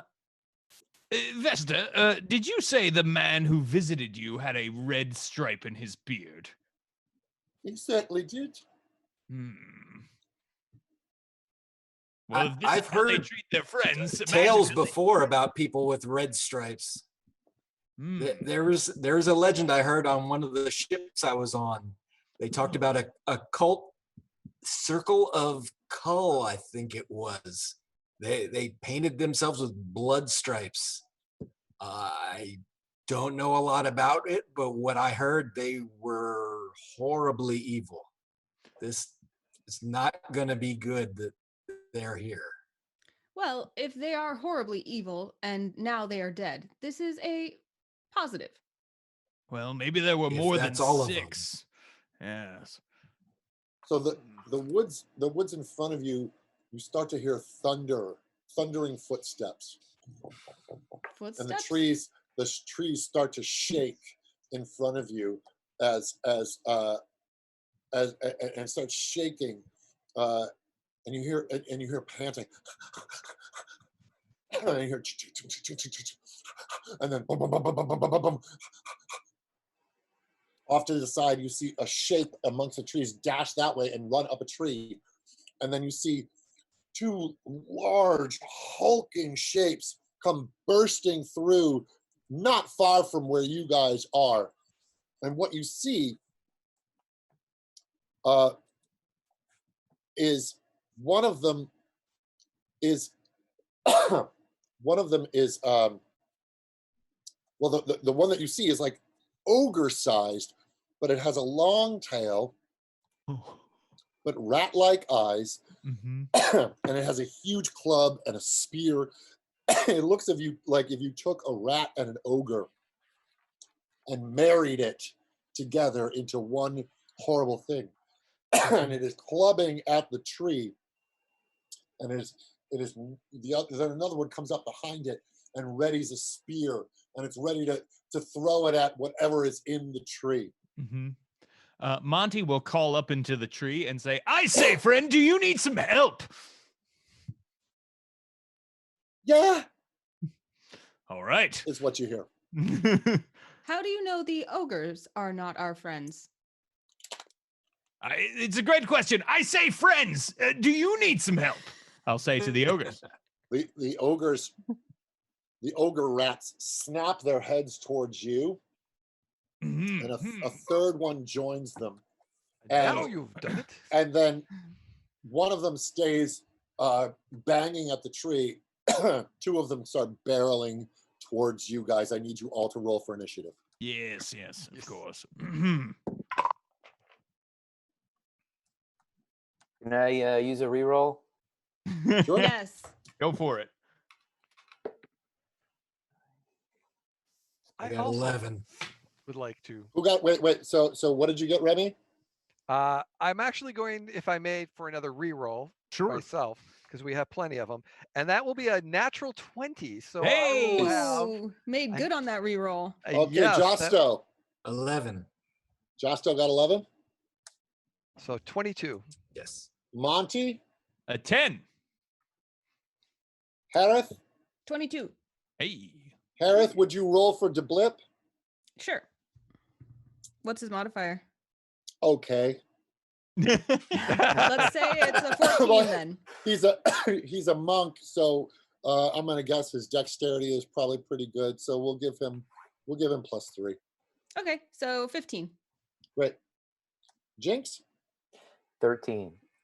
13. All right, so let me set this up here with my fancy dancy initiative tree. Oh. But Remy actually had a total of 22 with his natural 20. Oh no, it's Very it's nice. it's pretty brutal. Hang on. Give me 2 seconds to do the technical side of this. Okay, so that would be Monty, Josto. As we get into combat here, Monty is tossing out potions to everybody. So to Harith, Josto, and Remy, he throws a blue potion, which you all know probably after hanging out with him is a potion of boldness. Ooh. When you drink it, you can add a D4 to attack rolls and saving throws for a minute. So you drink it, and whenever you roll an attack roll or saving throw, you get to add an extra D4. I'm going to Nice. throw Did a Harith- rainbow-colored potion to you, Jinx, which will be random, and we'll see what effect it has whenever you drink it. So Harith and Remy both rolled a 22, but Yes. you not 20'd? Yeah. Okay, thank you. So you guys got these, you guys all got your potions? Mhm. Hot dog. So you've got these two giant, horrible looking ogre rats running towards you. They're skaven looking, but they're like deformed. They're kind of like what Mr. Hyde looked like in League of Gentlemen. Just this horrible misshapen things, and they are barreling towards you. Remy, what are you doing? About how far away are they? Within 60 feet? They're closing in on you. They're probably like 20 feet from you as they move. Okay. So as I look at one of them, I'm like, no, we are not cheese. You don't think it. Go chase your tail, and vicious mockery him. And so He you're needs to make a will save saving against throw. 13, right? 12 actually. Is it a wisdom? It is a whiz save. Yes. Oh yeah, 12. Well, they're not too smart. He does not make his save. Awesome. He's going to take only 1 point of psychic damage, but he does have his disadvantage on his next attack roll. Great. So Harith, what are we doing? Harith is very unsure who they're mad at right now. So she's going to prepare an attack with her short bow, but hold action till she sees who Vesta goes after. So she'll the trigger for the held action will be when Vesta shows aggression towards someone. Harith will also shoot them with the short bow. Okay. It is so it's Deblip/Vesta's turn. Okay. I'm going to let them move as one. So I don't have a monk at the ready. We'll go with it. So he's got his long bow. We all call it longbow to humor him. We'll call it longbow. So Yeah. he feels better. So he's got his longbow, and he cocks, or he does this. He takes it and licks it like this, and then he cocks it back, and then he shoots. And that hits for, let's see, what would a longbow be? That's a 1d6 plus, I'm gonna say 2. No, it's a 1d8. Up. And Vesta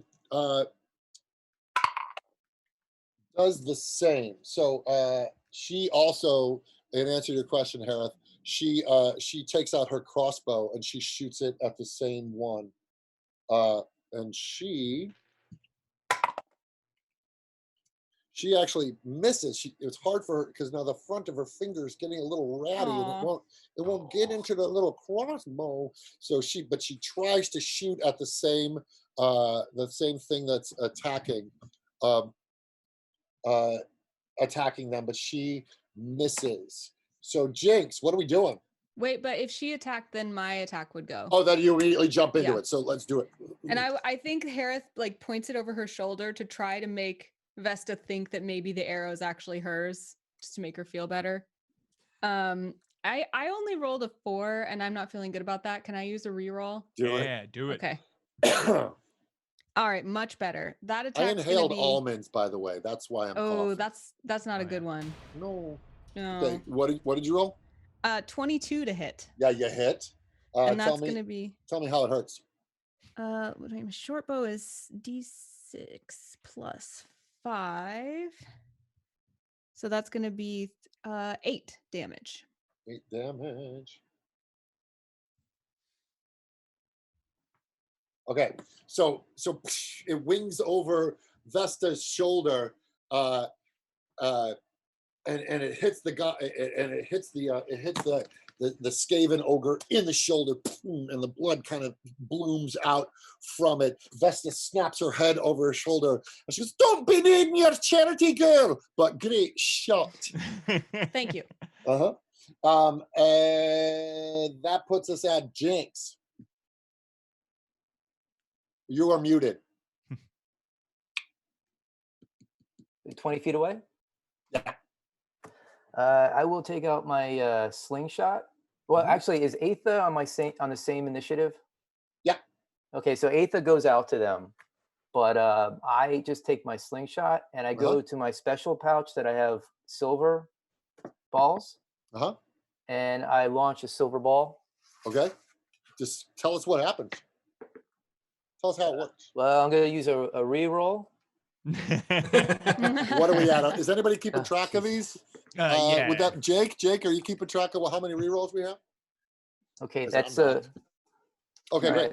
Plenty. That's a natural 20. A natural 20. Yeah. Tell me how awesome it is, and then roll double damage. Well, is it a well? It's just a silver ball made from silver coin. So there's nothing special about other than just being silver.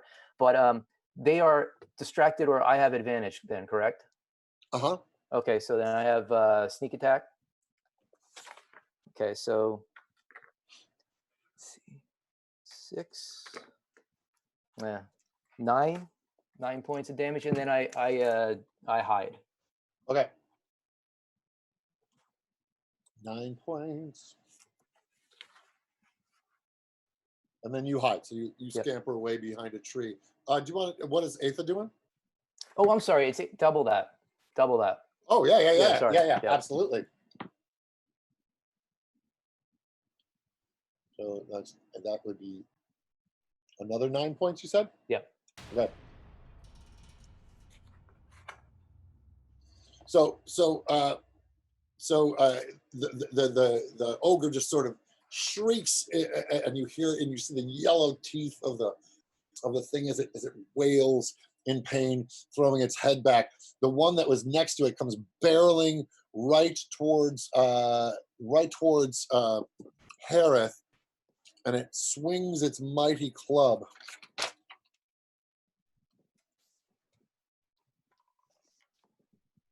And that hits. Can I use, even though it's no longer my turn, can I still use my reaction right now? Or wait, no, it would be a bonus action anyway. It so would never be, mind. yeah. And so it because this thing is huge and its club is huge, boom, it hits you for, I'll tell you in a second.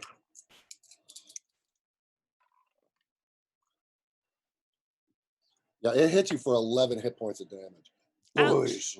And he knocks you to the side. And the other one comes barreling towards who was standing next to. He comes towards Deblip, and I don't know how many hit points Deblip had. Swings his club, and he makes connection with Deblip, and he does. He does have disadvantage on it because of the spell. The other one. Oh, the other one did. Okay. Oh no, this one does. Oh, you're right. You're right. One that was wounded is the one that did not hit. His buddy came running around, and that's the one that hit Harith. The wounded one is going to swing at Deblip. So we will see. Thank you for reminding me. Yeah, so he does. He misses. He kind of trips over his buddy, who's wailing out in pain, and he misses. The third one is looking up in the tree. He heard his buddy cry out. So he is barreling towards you, and he throws his javelin towards Jinx.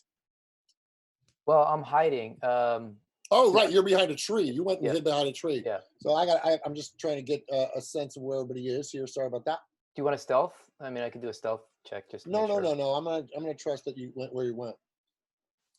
Boom. So he throws his javelin at Monty. No, I'm so little. And he hits. No. For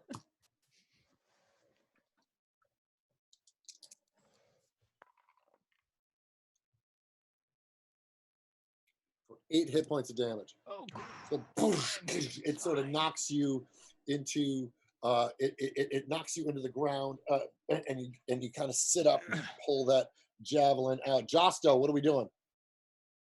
The two of them are right basically on top of us right Yes. now, correct? Yes. I'm casting Shatter on those two. Love it. Ooh. Describe it to me.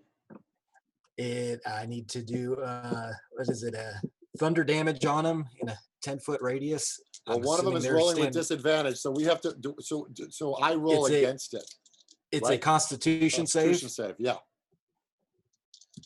But one of them is at disadvantage, and you are. I have to roll a 13. So one of them does not survive it,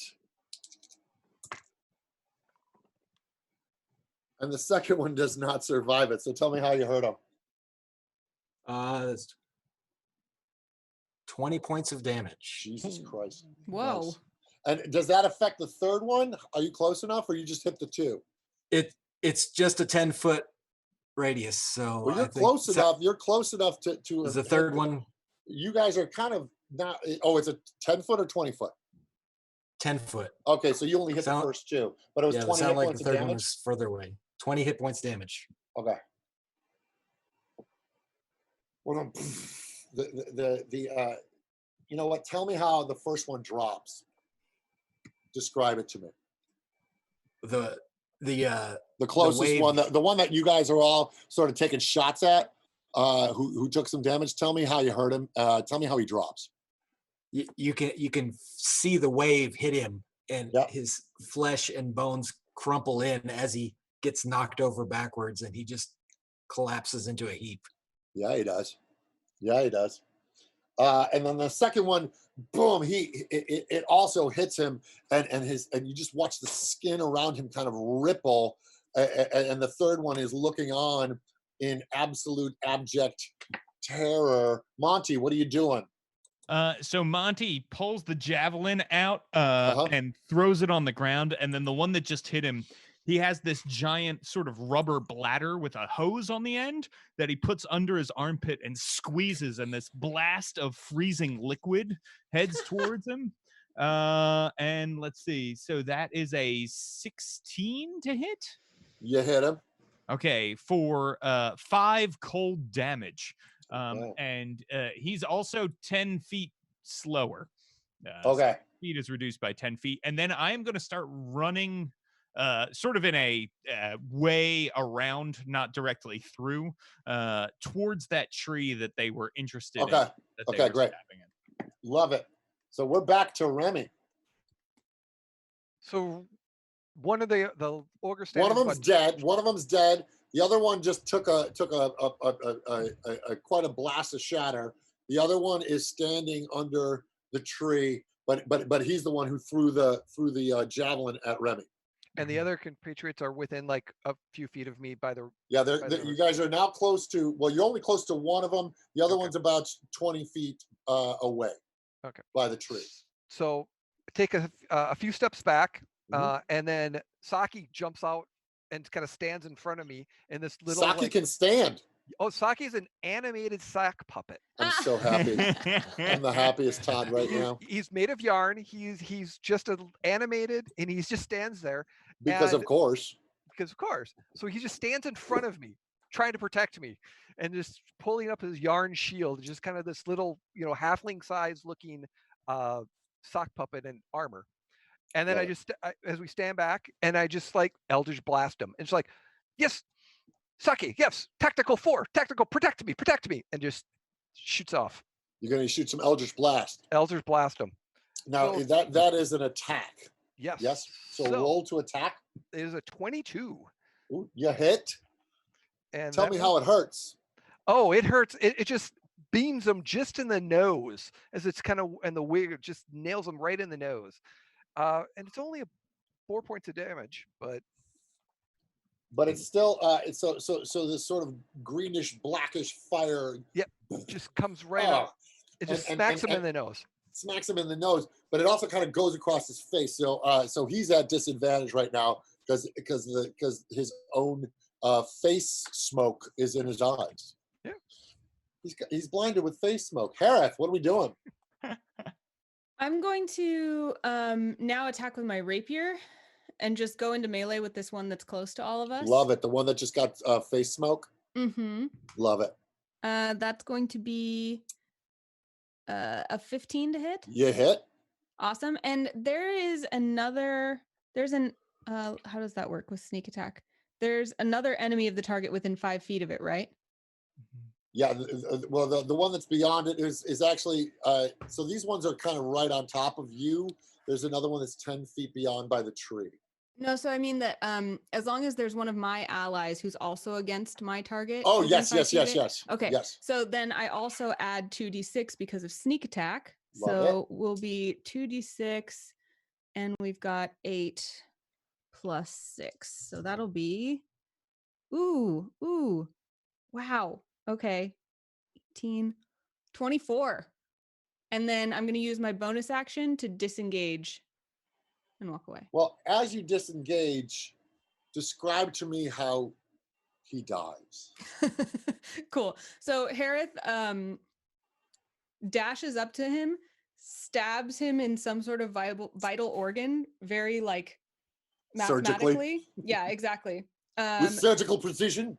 Wipes off her sword, sheaths it, turns around, and like walking away from the explosion, except it's walking away from a dying mouse ogre. And or like, in Breath of the Wild when you like kill a big bad and then you like pose like this and try to get a snapshot on your Switch. That's kind of the feeling where she just stands there and waits for him to fall. Love it. And then walks out of range. Love it. Love it. So poof. So now the second one's dead. There's one left under the tree.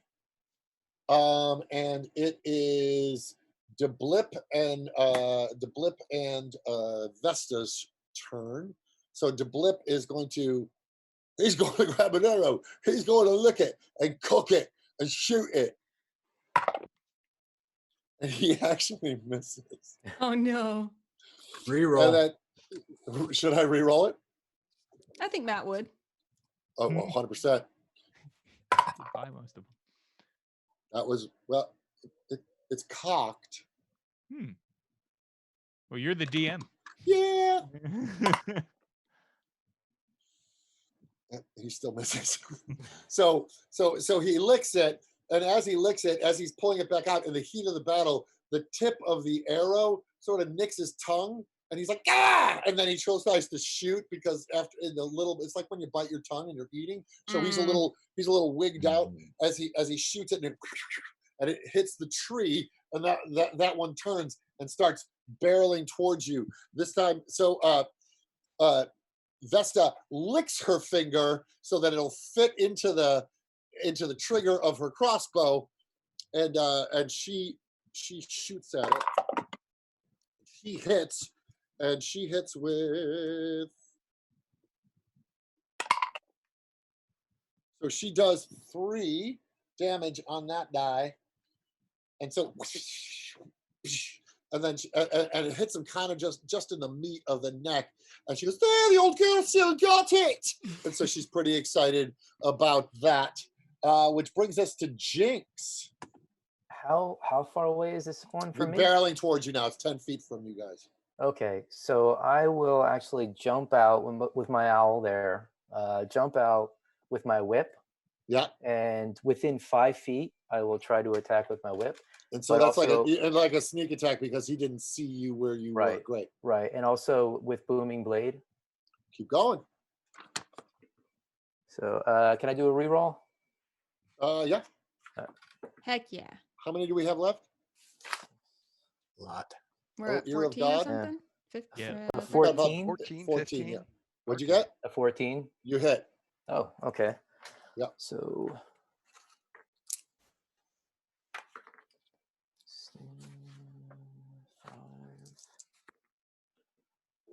15 points of damage. Nice. Nice. And then I disengage, kind of like putting the whip over my shoulder and kind of like sashaying away, Nice. but disengaging. Smart. With just remember booming blade on the end.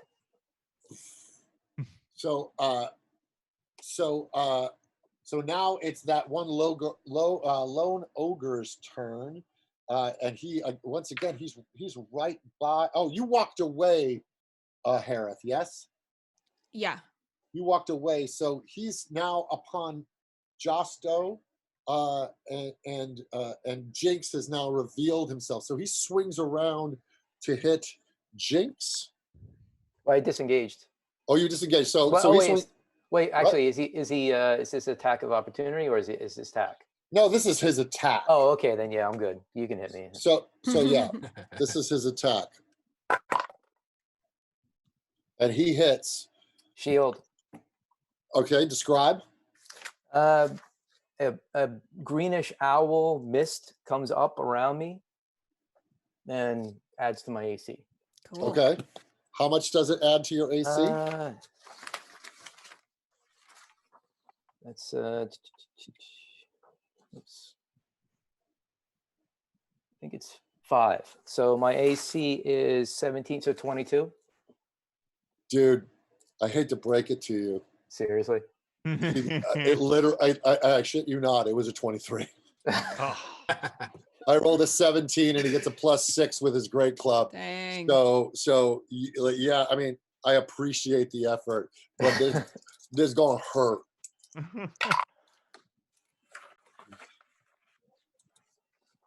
Just 12 hit points of damage. Okay.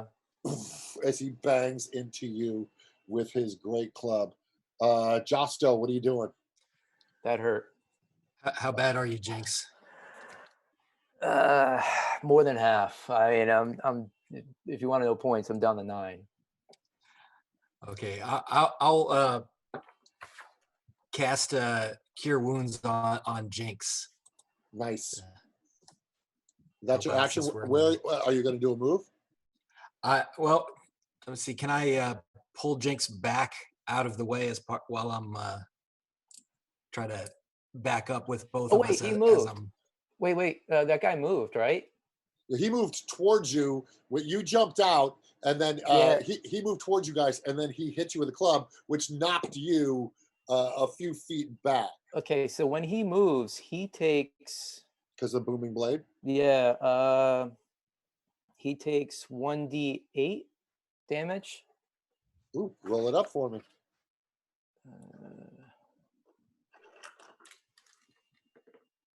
1. He goes, ow. So Josso, you run in and you're gonna do a little healing action on our good friend Jinx, and so you pull her to the side, and then you do your mojo. Monty, what are you doing? So Monty's refilled the bladder, and he's gonna give another cold blast here, right in the face. Okay. So 18 to hit. You hit. For 8 damage, cold damage. Nice. So this shoots out. Somebody did a cure on Jinx, 9 points. So that was 9 points. Okay. Mm-hmm. That was nice. Nice, Doug. So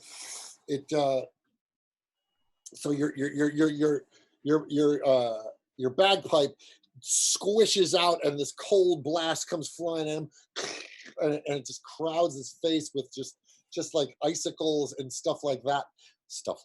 I'm so eloquent. And as he's shaking back and forth, and that one stung a bit. Remy, what are we doing? We're standing where we are. I'm trying to get his attention, and I'm like, cheese breath, stop tossing your tail. And another vicious mockery is burning his ears with the insults that I come back. Excellent. He has to make a wisdom save of 12 or better.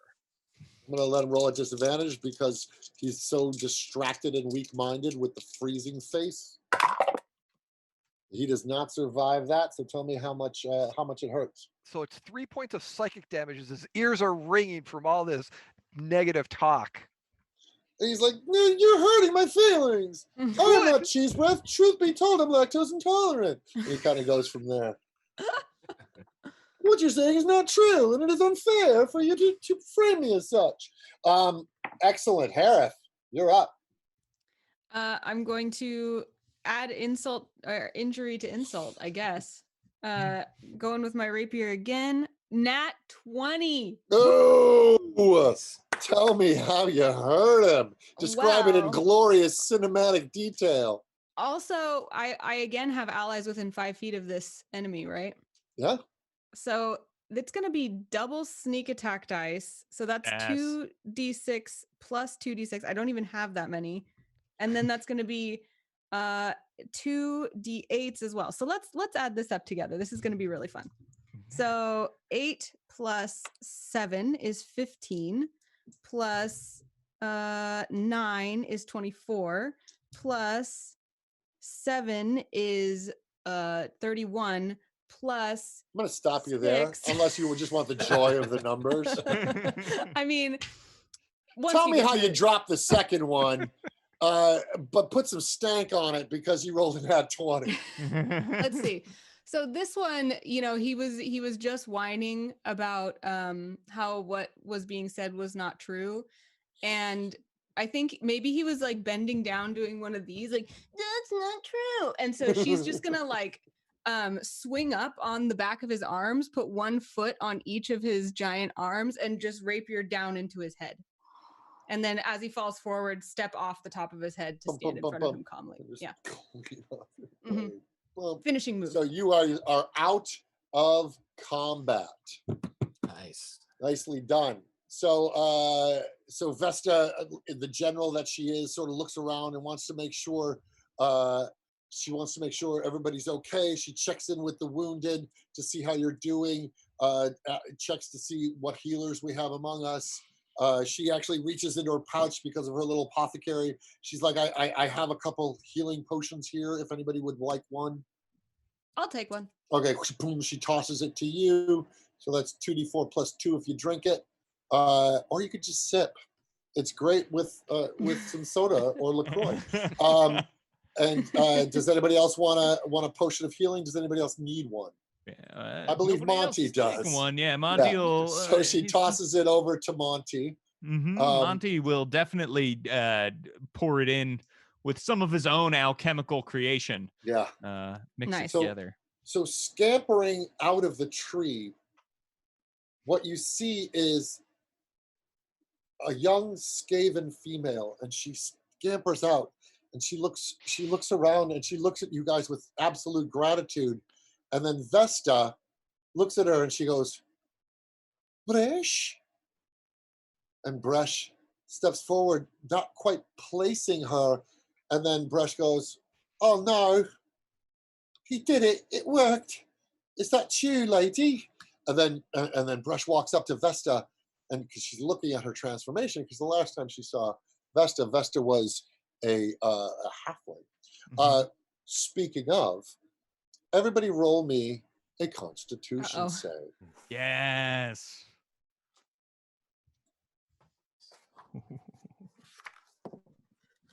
$15. Okay. 12. Okay. 8. 8. Okay. 8. 18. Okay. So everybody who didn't roll a 15 or higher, whisker, you feel your ears start to change. Now, the upside is it's going to give you +1 to dexterity. That's nice. You're going to get a little light rat feet on it. The downside is it's going to take 1 off your armor class. So as you feel this transformation happening, you're a little faster, but you're a little more vulnerable. So Bresh runs over to Vesta, and she goes, who are all these people? You got my message, I see. You got it. I'm confusing the voices. Who are all these people? You got my message. You got it. And then Vesta goes, yes, I brought my friends with us to help us. We got your message, girl. What's going on? So Bresh, she's like, I don't even know where to begin. Monty, Yes, perhaps you could start with the diagram created with dead bodies tied together with their hair. That would be a good place to start. She goes, they were our keepers. They were the ones that were holding us. Oh, so you did that to them? Very I impressive. didn't do it. I didn't do it. I see. I didn't do it. I swear I didn't. It wasn't me.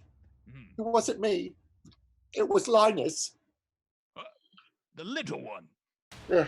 So she goes in to tell you this story. And the story was the lead wizard of the Circle of Kull had made a pact with the Drow. Now the Drow, you fought the Drow in the orc, the Sword Coast Orc incursion. You fought the Drow. They had made an alliance with the Drow, and you fought the Drow. The Drow were defeated and pushed back into the Underdark. They're trying to rise up again. So they, as the orcs were beat back, they needed a new army. They made an alliance with the Circle of Kull to build super soldiers. So as she tells you, he started collecting Skaven, us, her people. And then he acquired that staff. It's a transmogrification staff. And he was going to use the staff to turn his slaves into super soldiers. And she looks at the dead ogre rats around her. And she kind of gestures.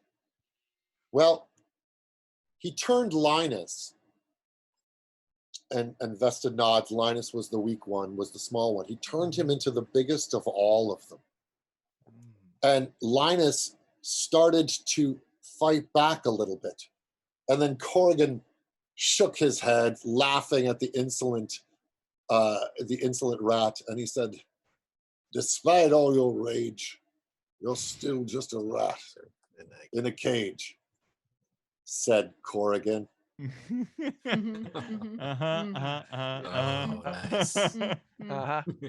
Hold. Well done. Hold. Well done. This made Linus go into the rage that was alluded to.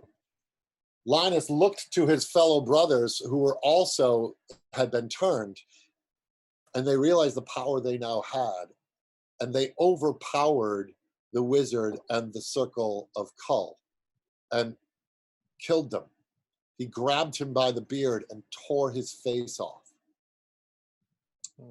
He then was about to liberate all of us when he realized he was tired of being under the boot heel. And he liked the power that he had. So he slowly started turning a lot of us into these creatures, which some of us didn't want. And we tried to talk him out of it. And he said, we should rule the world. We should be the earth. Everyone else should be punished and they should feel our pain. So he ran to one of the veins of Mistra and he planted the staff in it and cast a spell so that all would feel the pain of being what he used to be. And now he's trying to build an army to slowly take over the lands as he reduces everyone to rats. We tried to talk him out of it, but then he turned his foot soldiers on us, and me, I was able to get away, but my husband Puz, he couldn't get away. He's still there in the cages. But you've come to help us. And so she starts to break down and cry. And Vesta strokes her head and she says, she looks around at you guys and she goes, we'll certainly do our damnedest. We'll right this wrong. Will we not? Point us toward these cages. We shall let them out. She says, I wouldn't take the bridge. There is a secret entrance. I'd say we go that way. It might be fraught with dangers, but I say we go that way. And now, before we head off, we take another pee break so that people can donate. Not that I have to empty my bladder on any level. It's just to give time for people to go over and donate to this very, very worthy cause. We will be back in 5. Again, try to keep it under 10. Okay? And we're back. Make some noise, people. So right now we are in and around $7,100. I would like, before this broadcast is over, to at least hit 7,500 if we can. 8K. Come on, it's a clean number. So that we need $900. If everybody ponied up 20 or 25 or $900, we would be over that number.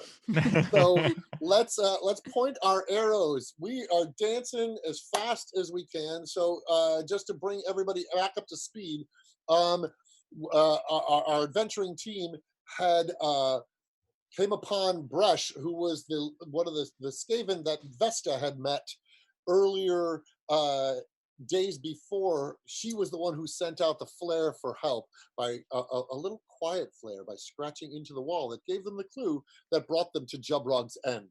This is a keep that has been built around a fallen mountain giant. When they got there expecting to find a circle of wizards to fight, what they found is that the circle of wizards had already been killed and tied into the mockery of a rat king.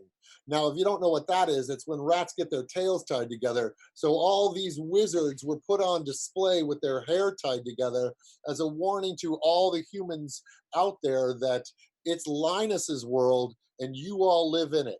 What we also find out that Linus, who was the little abused rat boy, had been turned into a super soldier. He went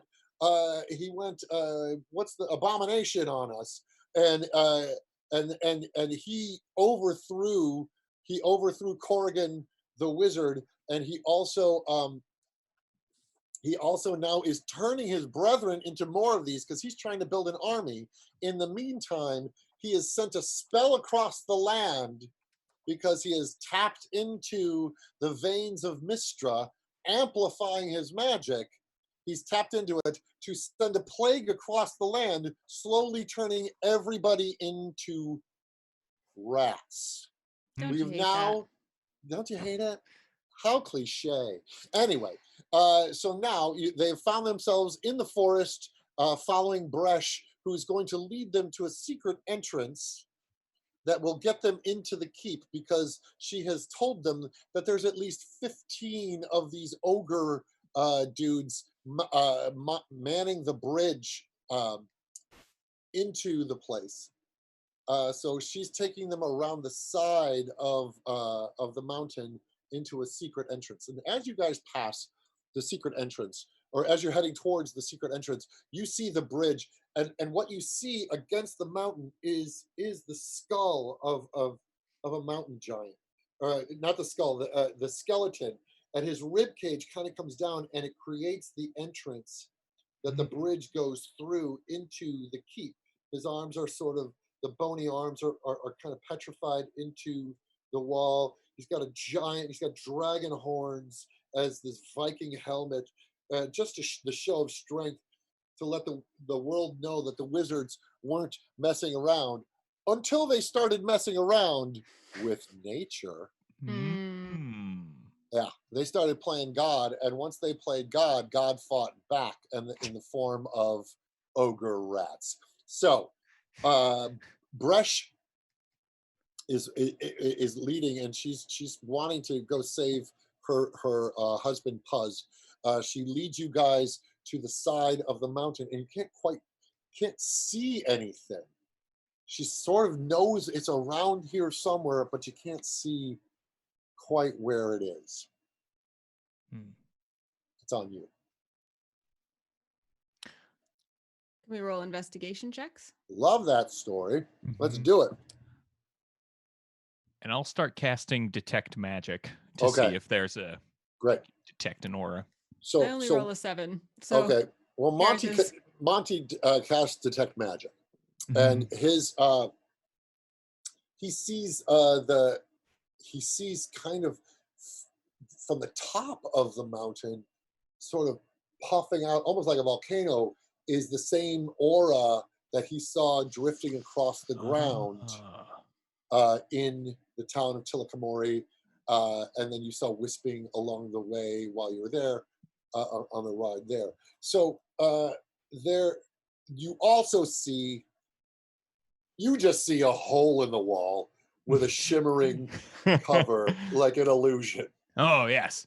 I think Monty will just very confidently stride forward and walk through the wall before he says anything to anybody. So you go full Harry Potter 9 3/4 exactly into the pillar. Exactly. Okay, great.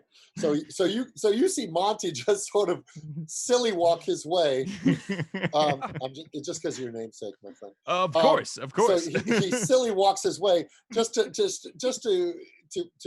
add a little flourish to the moment, and he just passes through the rock wall. Oh, so I guess that is the way. Monty, follow Monty. Hopefully it's not full, but let's go. Yes, you must walk this way, exactly as I did.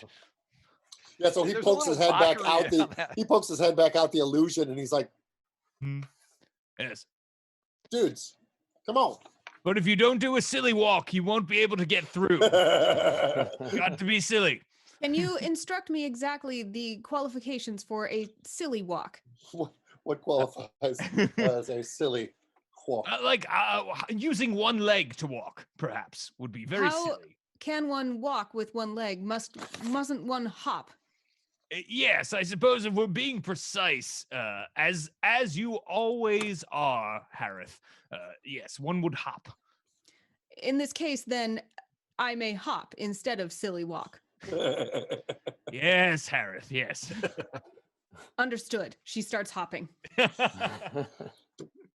She just passes her way right through the rock wall. Remy passes through, and as he gets to the other side, he pulls out a copper and flings it to Monty and goes, "You won the bet again. You got her to do something." Nicely done. Who's next? I will follow. How are you walking? I will hop. And so At will which the time he owl. flicks another copper piece to Monty. But Oh, also yes. Aetha will hop as well. Oh, So that's Monty's adorable. cashing in. Yeah. Mhm. Josto? Josto just kind of shakes his head. What's wrong with you people? Let's get out in there. And DeBlip kind of limbos in. Nice. And Vesta she does the cabbage patch Yes. on her way into the thing, Mhm. just because she hasn't done it in years, not since the 80s. So she makes her way boom. So you guys all find yourselves in a rough-hewn cavern. Who all has dark vision? I do. I do. Well, we've got 14 rerolls available, FYI. Who has dark vision again? Remy. One, I do. 2, 3. Does that, so Everybody except Josh. Josto. Yeah. I do not. Right. So you're in this the roots of and fungi and whatnot. It's a very rough hewn cavern that goes forward about 10 feet and then it jukes to the left immediately. I'll pick up a stone and I inscribe on a rune on it with a little tool, and it sheds light just in a 10-foot radius. So it's 5 feet of bright light, 5 feet of dim light, and I hand it to you, Josto. Thank you. Flashlight. So Josto's got a little rock light. Mm-hmm. My rune rock. So have you been to the Rune Rock concerts? They're great. They're out in New Mexico. It's just a really saw the Avett brothers there. Anyway, Wow. You're lighting it up, and you see stone and roots, and it's moist in there, just strikingly different from outside. It immediately drops in temperature. I don't know if you've ever spent any time in actual caves, but suddenly it gets really chilly in there, and it's moist. We just got a $500 donation from Staff and What? TJ. We're officially past the halfway point of our goal Thank you, Steph and Yes. TJ. This is a very good Nice. cause. And you know what? I'm going to finish the game then. I was holding it hostage. No. But no, seriously, thank you. And we got 10 more rerolls. So that means we got 24 rerolls, guys. We are going to finish this game. So, you see this dark, carved out tunnel. It smells dank in there. It does not smell good. 5, 10, 15. So it goes, the tunnel goes ahead for about 10 feet, and then it jukes to the right. So it's real serpentine as you are going through it. You guys, So there's no question of path, right? Like you're not going to get lost coming back out. I don't know. Well, I have a pouch of peanuts, so as we're walking, I'm just cracking the nuts and eating the peanuts and dropping the shells as we go. So Nice. you're going a little Hansel and Gretel on us. Does any of your characters have peanut allergies? Not that I roll. am aware. Nope. We'll find out, right? And that's not one of those things that you want to find out too late. But you guys start, you're making your way through. And it kind of, I'm going full old school on you guys with graph paper. Nice. So you're making your way through it. It kind of snakes its way. When you get about here, who's in front? I will be. I'll have I'll have Aetha ahead of me though. A good say 30 feet. Okay. So Can she fly in there? Yeah, well, she can, but she's got to be doing this because it's obviously there's not a lot of straightforward flying. You sort of hit a fly on your face, and it's just dank and awful in there. You keep moving through, and again, it's just real circuitous, serpentine paths, labyrinthian, one might say. But then you hit an area where it just stops. The door stops, and Bresh is looking around. She's not seeing any handle or anything. It's just the wall stops. It's like the whole tunnel dead ends. Can I call back to Monty and say, Monty, can you walk through this? Well, and I start doing a funny walk, and I approach very carefully and see if I can, just move right through. Roll me a strength check. Oh yes, my highest stat. It's a 14. Okay, so you hear your foot hits it, and then you hear echo on the other side of it. But it doesn't move. But it is sounds like solid. It is not an illusion. But maybe hollow on the other side, or like there's something on the there's empty space on the other side, right? That's what it sounded like to you. Okay.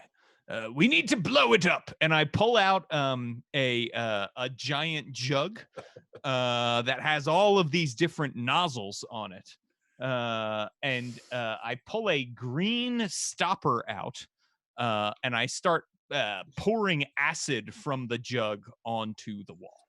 Yeah, you do. You mad bastard. So yeah, I have an alchemist jug. It's one of the artificer things that I can love it. Make. So you start dissolving the door, or you said blowing it up. I did, but I don't actually have anything that's going to let me. Okay, is this going to create any sort of noxious fumes? What kind of acid is this? So I think it's like your typical green fantasy acid, but Fair enough. It probably does create some probably like a sulfury smell. Did you get it at your typical green fantasy acid store? I did. I okay, did. Good. Then we're good. We're good. Yeah. We're good. Yeah. No, I love it. So yes.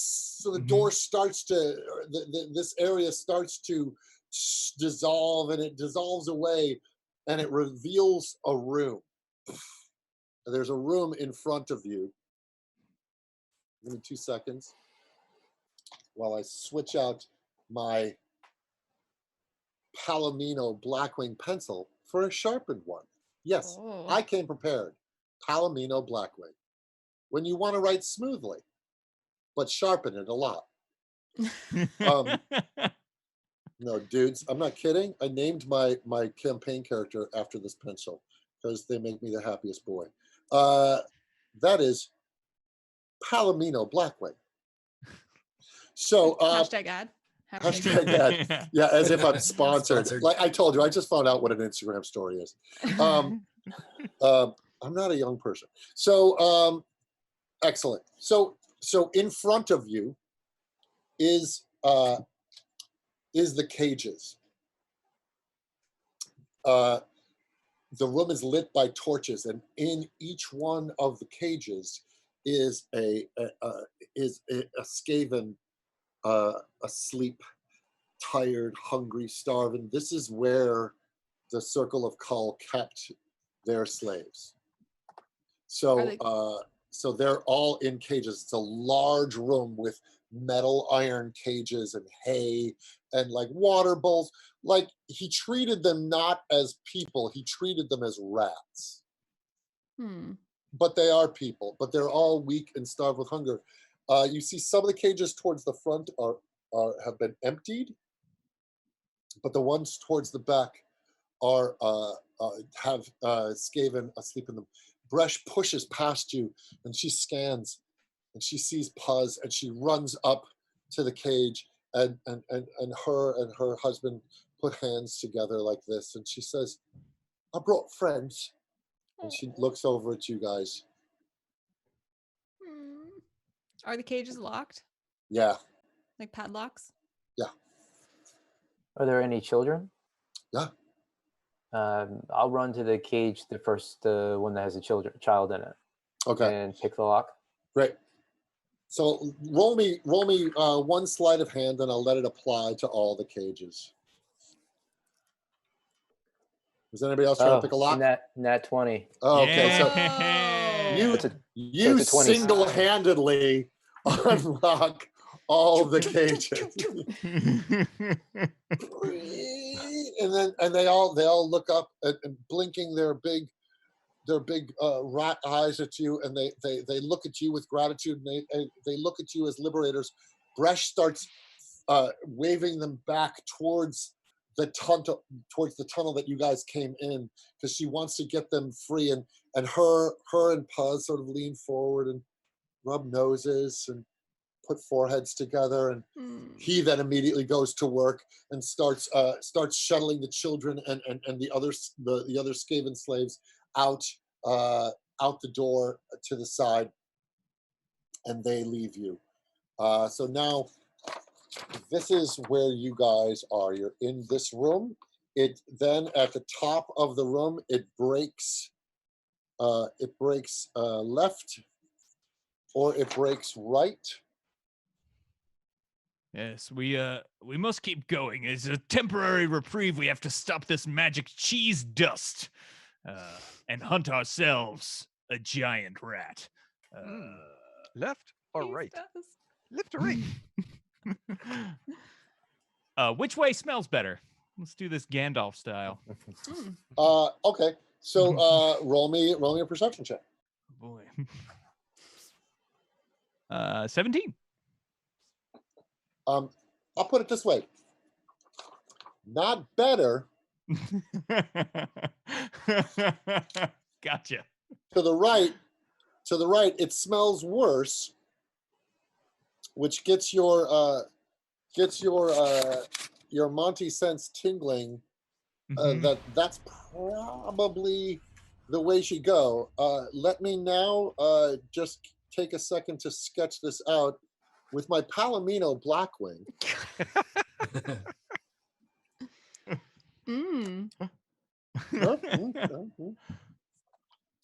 So you go to the right? If that's the way that smells the worst and we're hunting a giant rat, I guess that's the way to go. Makes Seems sense. logical. Yes. So what you come into as you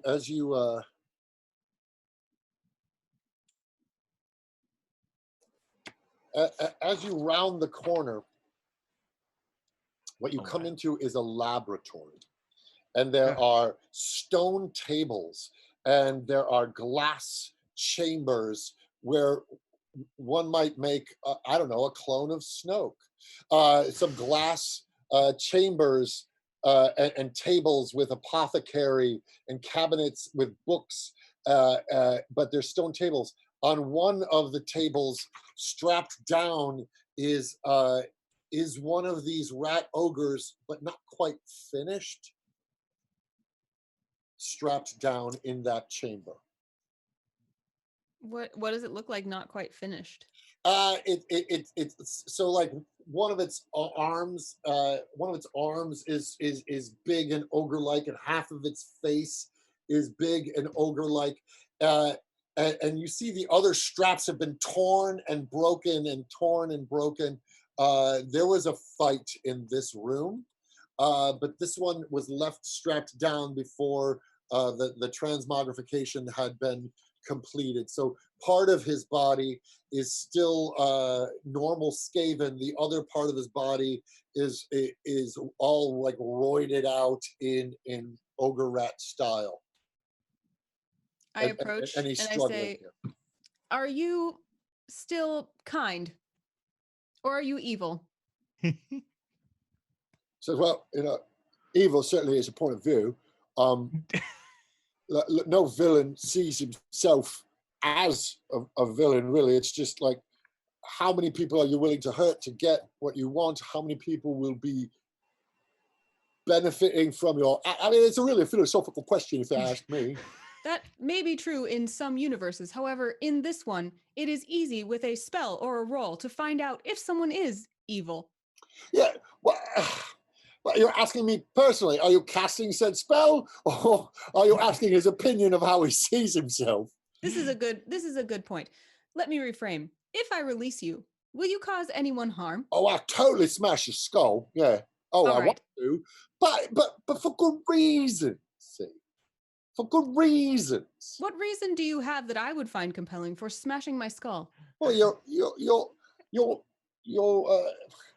kind. You're humankind. Have never been kind to us, and so Linus, he's got a plan.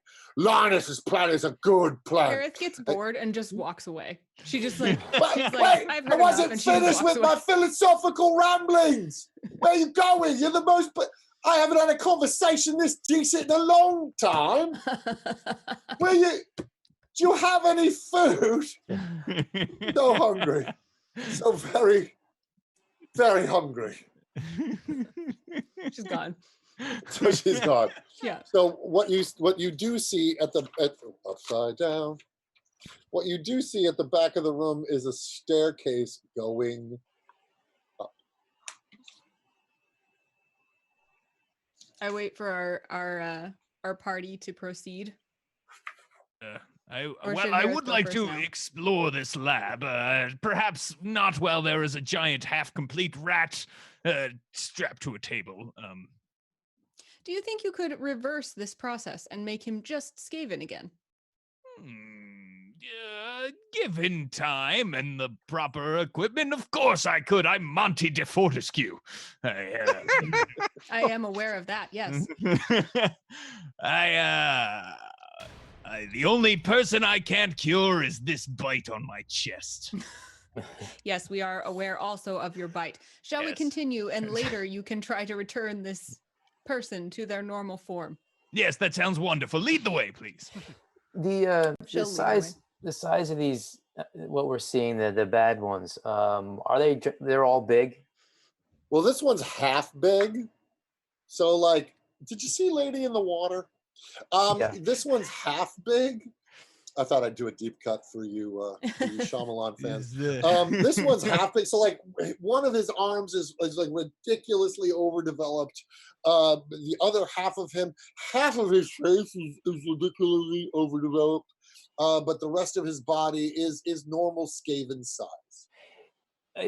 I mean, I'm not very big. I'm only 5'4", but if I do disguise self to look like something like that, that would work or not work because of the size difference?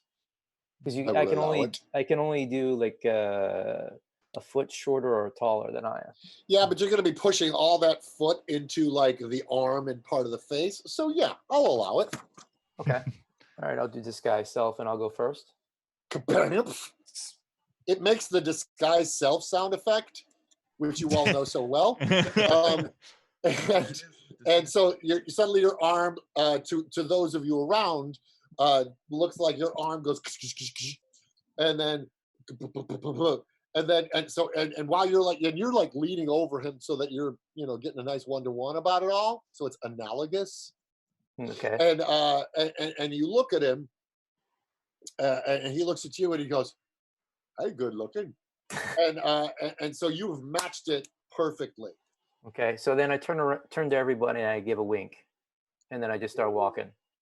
So you actually turn with a weird, big, grotesque guy. So it's far more off-putting than you intended it to be. And you go, "Oh, wink." And for some reason, you actually mutter the word "wink" while you're doing it. So you guys are you heading upstairs? I am. Doing. What's the order to which you are walking? I had been asked to lead. Oh, okay, you can go. Yeah. So Ogre Imposter is heading up the stairs. Now, understand you also have to sort of fake the limp because one leg is bigger than the other. Yeah. As you go. I'm gonna say that Harith is after. Who's after Harith? I'm following Harith. Josto. Monty, you want to go, or Sure, yeah, I'll go if you want to be the caboose. I'll be the caboose and the monk is in the back. Oh, right, that's right. Yeah. Perfect. So Deblip is in the back, and Vesta is kind of hanging with the Skaven slaves so that she makes sure she trusts that you guys are going to go do your due. So she's just with Bresh and Puz and tending to the slaves, getting them out super quietly into the cave. So you guys start to head upstairs, which means I have to change graph paper. I wrote that song yesterday. I'm so glad I found a chance to use it. Don't forget you have your boldness potions should you need them. Yes. Oh. And Except for Jinx, who has a rainbow random potion, which will roll to see what happens when you drink. Do you have the chart to I do do. it? I have Really? a wild magic search chart somewhere. What do you roll? I roll a d6. It's on the artificer table, or I would rather you roll it because then if something weird happens, it's your fault, not mine.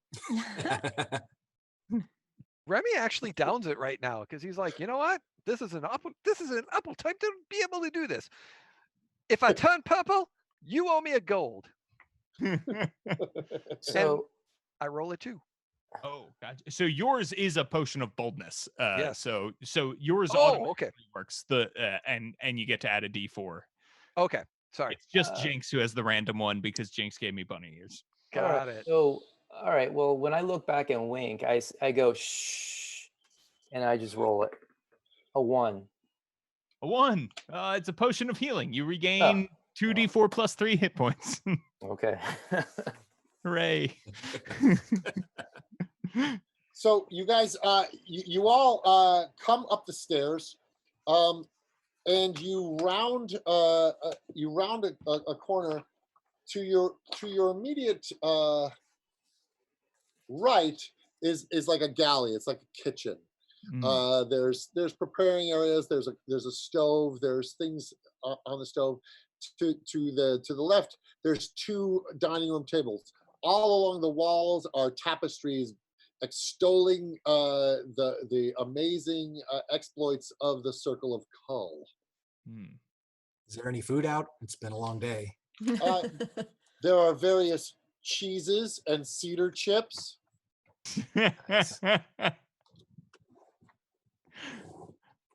So that's where you guys are. So if you go into one room, as you come up the stairs, you see there's a kitchen, and the other room there's a dining room, and it's all carved out of the sides of this mountain.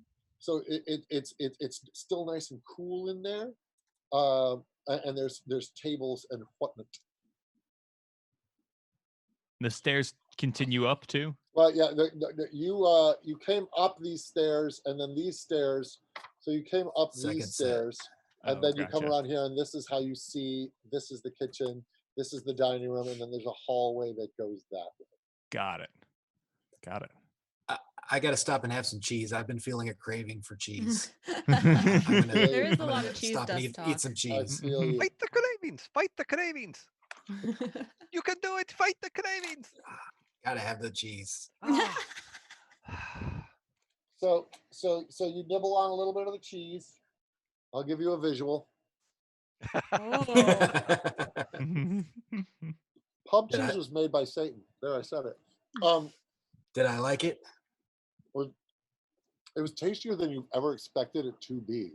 You're like, I'm kind of home. Nice. So, like I said, there's a hall that goes forward. There's torches that light it. It doesn't feel abandoned. This feels lived in. There's things thrown about. It's a little more unkempt than perhaps you would expect it to be. I forget, is Vesta with us? Vesta stayed back a little bit Okay. for to help out Puzz and Bresh. Hmm. So there's a hallway that goes that way, it jukes that way, or it goes that way. So north or west? Yeah, so you go north or keep going down it west. Yes. Gotcha. Monty, you want to give it the sniff test? Nice. Sure. Monty will give it the old sniff test. 14. What are you sniffing for? I'm sniffing for rat scent. Well, you smell a lot of that. Yeah, that's true. I guess it's all around me. But It feels sort of strong coming from the tunnel that heads west. okay. Yeah, let's go that way. Monty, I completely forgot about this. The Linus is an animal, or he's an animal, isn't he, or is he more of a hybrid? I think he's more of a monster. Oh, Sounds shoot! like. Because I can locate animals, and if I just take a little time and do a little ritual, but I wonder if I could use that to find him. What do you That's think, probably magic? Worth a shot. Worth a shot. What else could fail? 10 minutes. So I sit down and I pull out make my magical book appear out of thin air, and I'm going through the pages and start drawing a little circle. I'm trying to locate animals, and I'm locating Linus. This. So you're fixating on what you think would be Linus. Yes, from the descriptions that were given to me and the nature of. You're and sort of concentrating. sensing that his energy is up. It is sort of go west and then north, and so you're sort of drawn. We are just $368 away from 8K. With 30 minutes to go, now 343. So we may go just a little bit over so that we can hit this mark. I'm not saying we're going to only play until it's 8K, but we will do our best. We will finish this adventure, and we are going to make 8K tonight. So you walk down this hallway, and there's this stairway. In this, and what you feel, the sense is coming from that direction. This is a round table with 6 chairs. Again, there are statues all around the room of all of the wizards that Atha had seen dead outside. There's one who also, they all have their beards as opposed to one having his jaw torn off. That room ends in a double door. And you kind of sense that he's probably beyond that door. So all of the statues have had their faces scratched and defaced in this room. So this was like a little meeting chamber for the Circle of Kull. and then there's a door with a bas relief, and on the bas relief is Samus Kull himself, who started the Circle of Kull. It is carved into this double door, and he is really glorified. It's like a Russian propaganda poster, and he's really glorified himself in this. And there's these double doors right there. All right. So, how do we want to do this? Do we want to go in, as they say, guns blazing, or should we use our friend here and have a stealthier approach? And I motion to Jinx, who is in the form of the rat. I would say I would go in, and you guys stay back and see what happens. Sounds great. Good luck. Unless I can have a Best wishes, volunteer. Jinx. Anybody want to volunteer? For what? You trust me, right? No. Oh, good. That's good. I think Monty just volunteered. What's the plan? I would walk in with one of you and just motion and push you down as we go in. Mm-hmm. So See you're what walking happens. up to the doors. Yeah. Mm-hmm. I agree that Monty volunteered. Oh fuck. So you go up to the double doors. Sure. Yes. Yes. All right, Jinx, I So- trust you. As I you push open the double doors, is this how we're doing it? And then what is the order to which you're walking in the room? Well, I would walk it, whatever big arm I have, whichever arm that is, Monty would be in that arm. So you're gonna like Han, Luke, Chewie this as if he's your captive. Right. Uh-huh. Love it. Okay.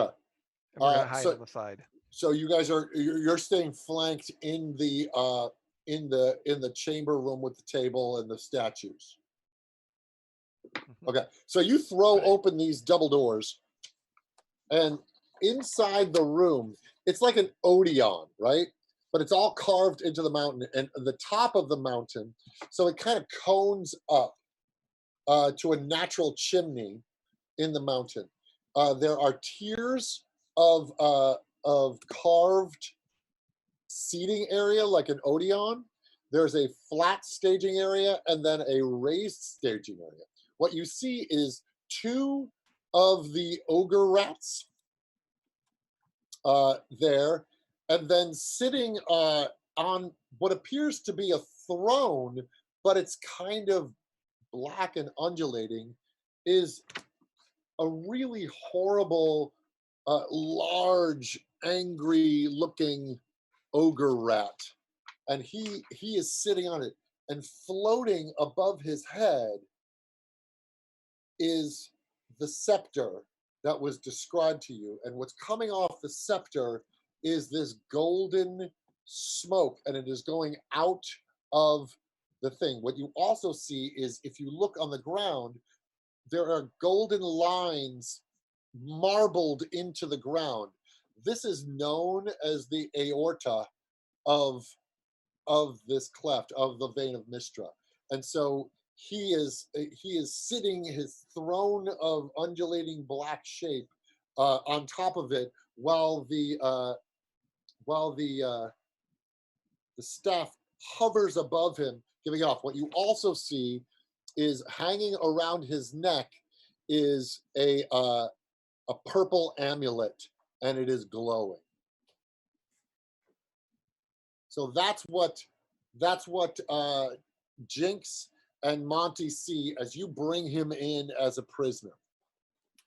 Do they do anything when we walk in? Do they notice us? They look over to you, and he looks over to you and he says, "Lucy, I see you haven't finished your changing. Have you brought me a pet?" Can I just push Monty down, but not try to hurt him? Just kind of push him down? Do or do not. There is no try. I'm gonna play it up too. I'm gonna be, oh, you're so strong. Okay, Monty, roll me Oh. a deception check. Oh, good. Can I assist? Sure. Also, can we be kind of like stealthily waiting at the door, trying to like peek around the corner? Yeah. Yeah. So I'd like to use a reroll if I could. Nice. 'cause Take I We it. got just plenty rolled of them, guys. Two Yes. natural ones on that. Josto peeks around the door, sees what's in the room, and immediately downs his potion. That's the rainbow potion? No. No, Okay. that is a D4 to attack rolls and skill checks, So or not it's saving throws. It's Sorry, a boldness potion. it's a boldness Exactly. potion. That's right. So yeah, 14 on that deception check. Okay. So he says, "Bring him closer. I'd like to get a look at him." So can I pick Monty up? There's by no his- can. Just tell me what you Oh. want to do. I'll grab him by the waist or his pants, pick him up. Are Or you that just kinda- strong? No, I mean pick him like pull him up off the ground. Okay. And then just kind of Right. lead him with his pants. Love it. This you is lead all him- an excuse to give Monty a wedgie, and but he knows it. With the small hand, I just slap the butt. Yep, So okay, you're like all right. giving you're giving him a little giddy up. Yeah. The two ogres, the two rat ogres kind of close in to inspect Monty. And he and they sniff at him. One looks at you, Jinx, and he sniffs at you. They're a little leery, and they look back at Linus. They don't say anything, but they're not completely sold on this. I'll grab a piece of cheese that I took from the table and just nibble on it.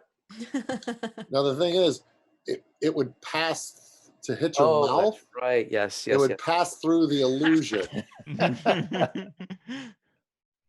So one of them leans in closer when you do that and raises a ratty eyebrow. And he says, "I think we got some imposters here, Captain." And then Linus goes, "I'm not your captain. I'm your king." And then he looks to you, "Lucy, bow before your rat king." We did it. We hit 8K, you guys. Yes. Hey, just in Awesome. time to take down the Rat King. Yes. So he looks at you, Lucy. He says, "Bow before the rat king. Come, kiss my ring." And he extends his bony, swollen, pustule hand. Talking to me? Make our move. Yes, Lucy. Whom else will I be talking to? How far away are we? You're like, okay. So this is the room. These were the ogres. You walked in. So you're 5, 10, 50. You're about 15 feet from Linus. Okay. And he's holding out his hand, and you see that he's wearing clearly that was probably the wizard's ring. Well, I whisper to Monty, "Sorry," and then I Oh my God. Do it. I'm gonna I'll, drink my boldness potion at this point too, because I think things are gonna go south soon. Oh, sure are. yeah, I am going to. How far away you said he was? 15 feet. 15 feet. I'm gonna try. Let's see. I'm just gonna do chill touch. So you're gonna try to surprise Linus with chill touch. Yep. Natural 20. Yeah. Whoa. Describe to me what happens. Well, it's a skeletal hand. Mhm. The ghost hand just emanates from me, and comes from the, I guess it would be the small arm, comes from the small arm out and grasp, and it's necrotic damage. And then if they are they can't regain hit points for the next turn. So, and this hand stays around around the neck. So your hand, it goes up, and it's like a spectral looking, creepy, bony hand. The three ogres watch it happen, and they put their hands on their hilts. Roll me to hit, or do I have to save against it? Well, that was in that. No, it's a The natural 20. yeah, it's a natural 20. It's a natural 20. So roll me the damage. 10. Yeah, it's just a D8. So 10. And then double it, right? Well, that's doubled. Oh, that's doubled. Okay. And then So go ahead. I'm going to run. I'm disengaging. So you leave your bro hanging. I need you all to roll for initiation. As this thing hits his head, he cries out in pain.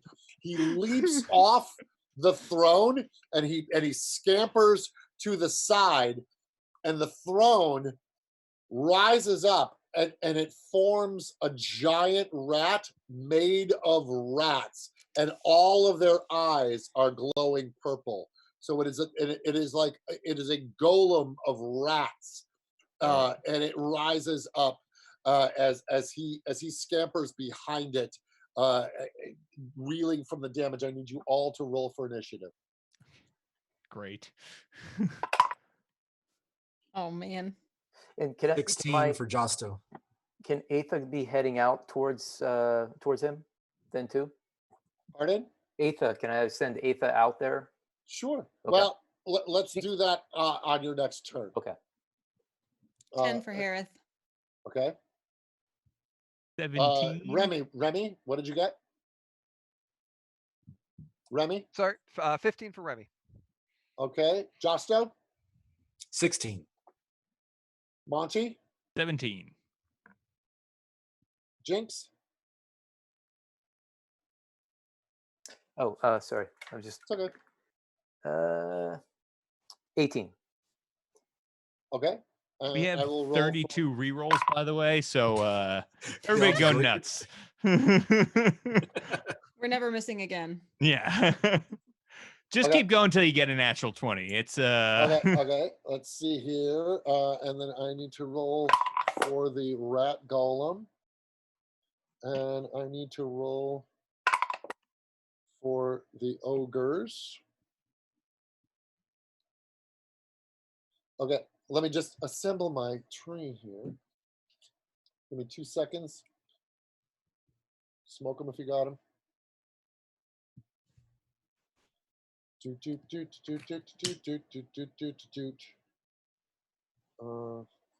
Who got an 11, by the way? Maybe I did.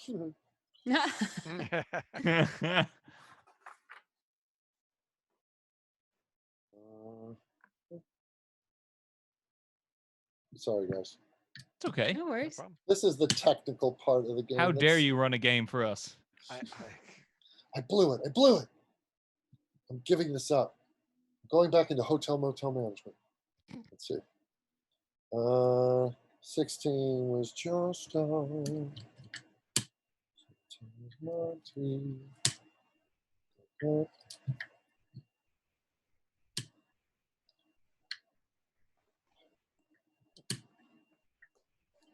Okay, Jinx, you are up. So you guys, right here.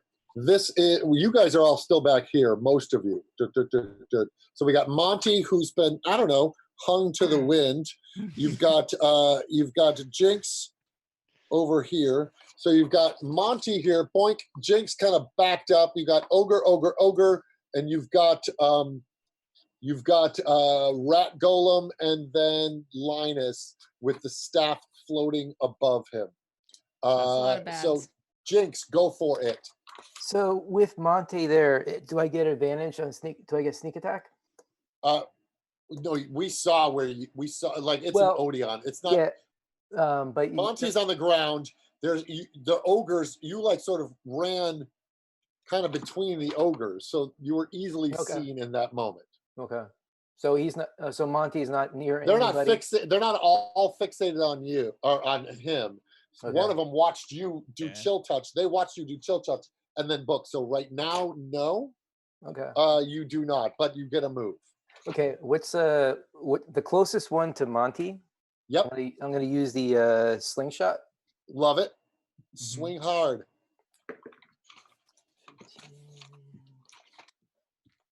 It's a 21 to You hit. hit. And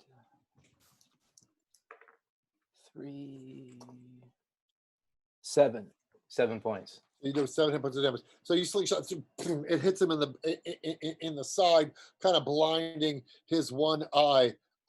Is it possible to hide then as a bonus action? Is there any place to hide?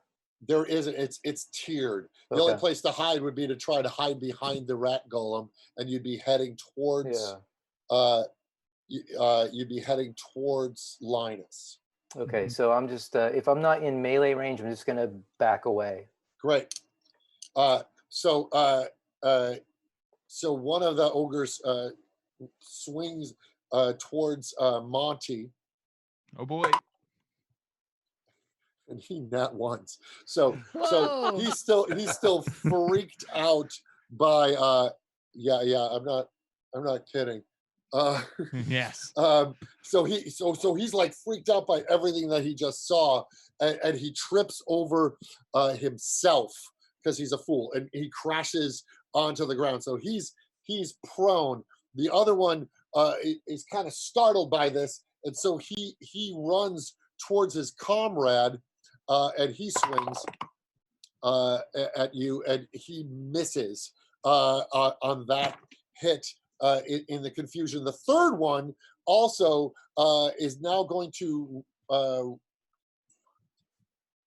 he races towards Jinx with his club, and he swings, and he misses as well. All right. In all of the confusion, DeBlip jumps out in the hallway. He cocks his arrow. He licks it. That's all I know how to do. That's all I really know how to do. And so he shoots at one of the ogres. He freaking hits that thing. The one that you hit in the side of the head, he hits it for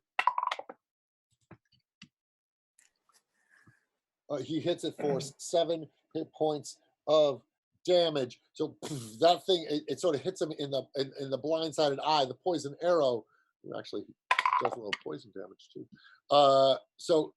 So he hits the thing, and that rat is crying out in pain, and he's stumbling around with an arrow stuck in his eye and your sling. So Monty, what are you doing? So I'm going to take the disengage action, Okay. and start running back towards the door, like up the steps, And as I do, I reach into my pack and I pull out a crossbow that has a belt of crossbow bolts feeding into it. It's like a repeating crossbow. Nice. And I'm seeking the high ground here. It's easy to do because this place is tiered. I just want to remind you all, because I'm a good DM and we're running out of time. A lot of you still have inspiration. Oh yes. So yeah. So you take the higher ground. That your move is to back up. Mm-hmm. Yes. Okay. Yeah. And then your action was to just ready the crossbow. So if I can do that without provoking an opportunity attack, I'll definitely shoot the crossbow. Well, the one that would have attacked you with opportunity has an arrow sticking in his a poison arrow sticking in his slingshot eye. Perfect. So Perfect. he does not swing at you. Okay, great. In that case, does a 16 hit? Yeah, it hits. Okay, great. Tell me how it hurts. Going to be for 10 piercing damage as I shoot the crossbow, and I start laughing wildly. Yeah. So you don't need to take an action to load that thing. It reloads itself. Yeah, it automatically. I like this story. Josto, what are we doing? How far across the room is the Rat King and the Golem from the doorway?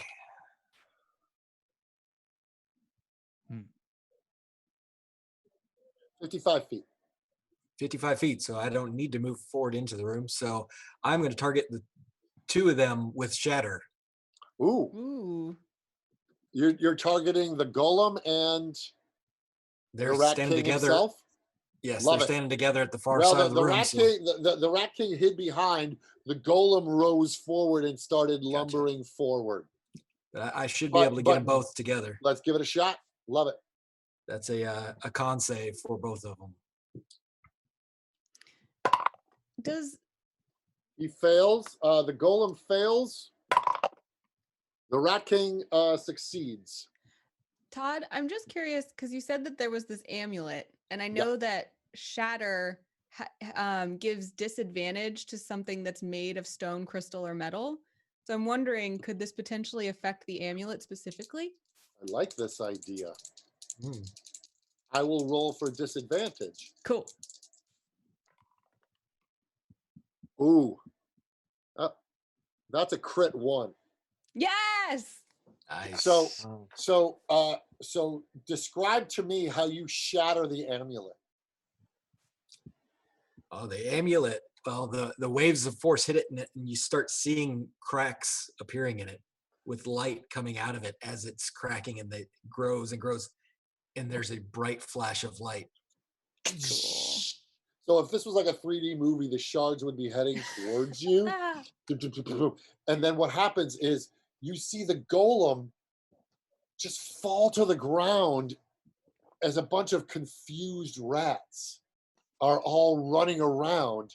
And it's like you kicked open the stall to the bathroom as Linus looks up at you, and he's really confused by the fact that he no longer has that amulet. Now tell me the damage you did to Linus.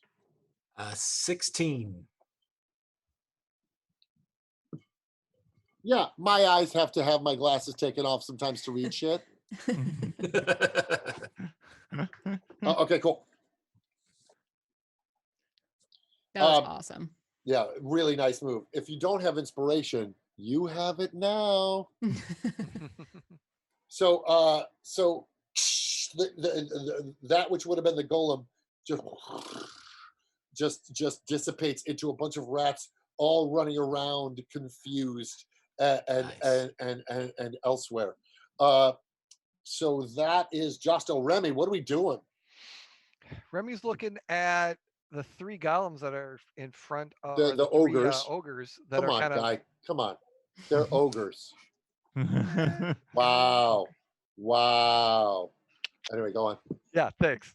Give it a little bit more. So Saki stands and comes up and gets in front of him. We enter the room a little bit, just in the hallway, and he basically concentrates at one of the points in front of the golem, using the inspiration of like yelling at the ogre, saying, "Look, grab these," and suddenly casts this whirling leaf blades, these daggers, cloud of daggers, but they're the shape of these green leaves, right in front of one of their legs. And just Which one? Number 3. The one closest to me. So let's go 1, 2, 3. You guys are here. Give me 2. So right at the feet of so the one 2. that has the arrow in its eye and the frost and the sling damage. Yep. So right at his feet, suddenly they're just starting to grind into him, and on his turn he takes some damage.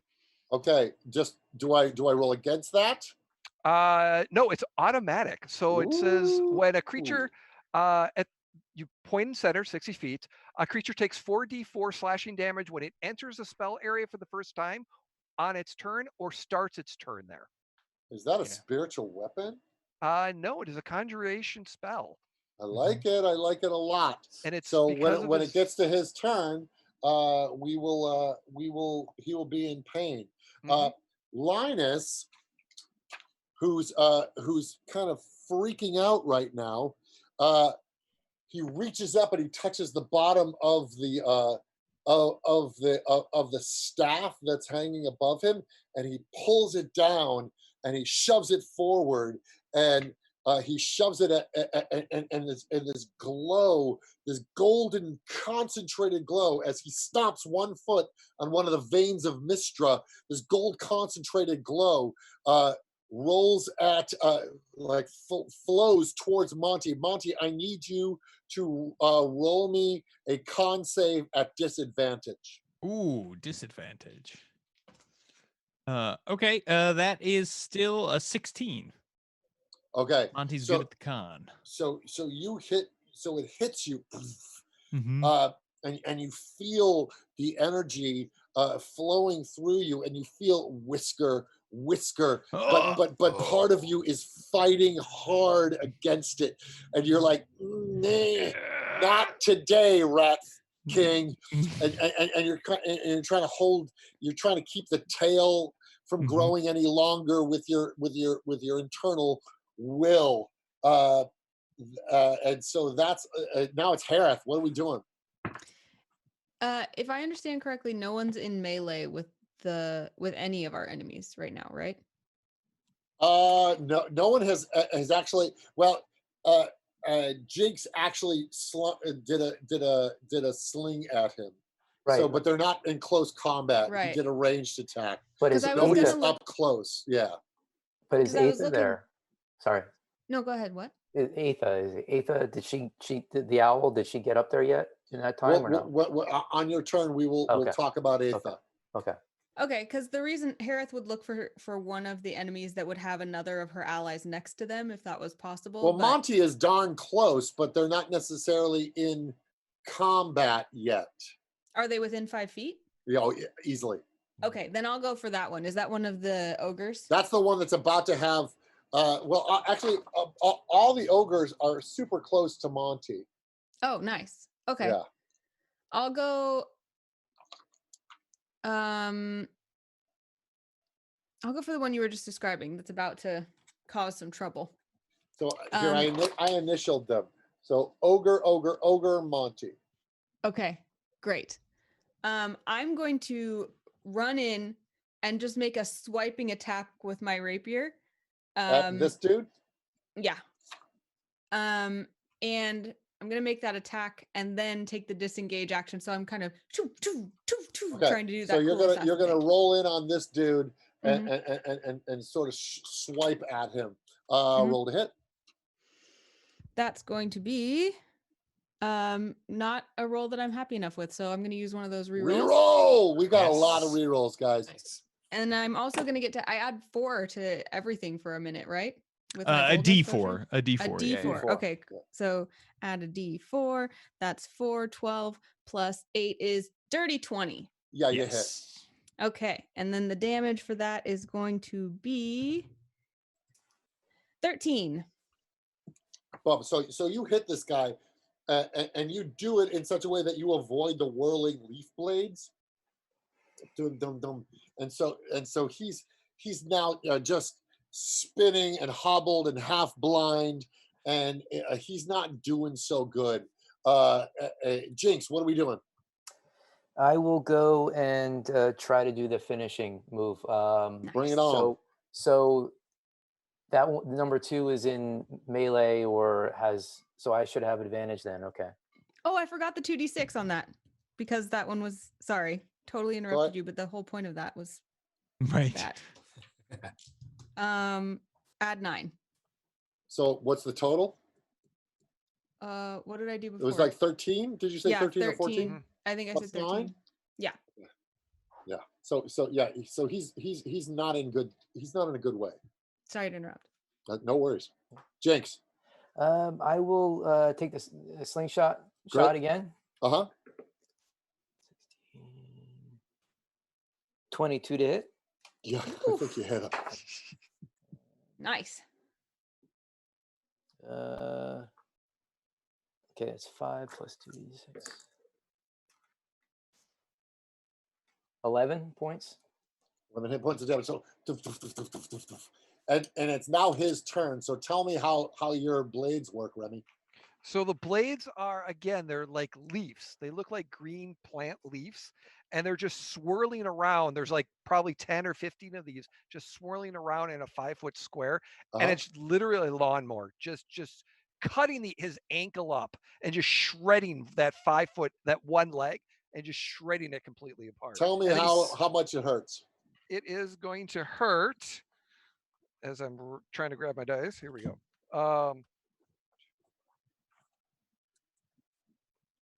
11 points of damage is just whirling and So he's like the Black Knight now in Yep. in Holy Grail, and he just and so his torso like hits the ground, and he's really befuddled, and so he tries to swing at Monty with disadvantage. Yeah, and he misses miserably. One of the other ogres goes running towards Monty to swing because he's the closest one there. Mhm. And he hits actually. No. He kind of clobbers you with his great club.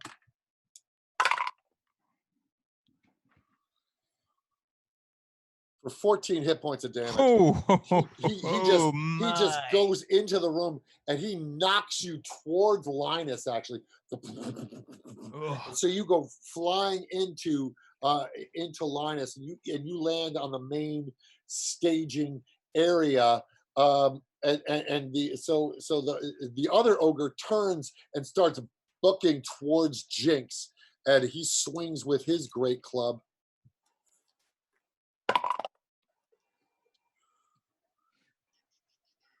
And he actually hits too, for 12 hit points of damage. He just swings boosh with his club, and he knocks you into one of the steps of the audience, and so you kind of get knocked back, and Blip then readies an arrow. Wash, rinse, repeat, and he shoots it, and Blip is gonna spend his inspiration point to try and hit this dude. Yeah, he hits him in the eyeball, and he does.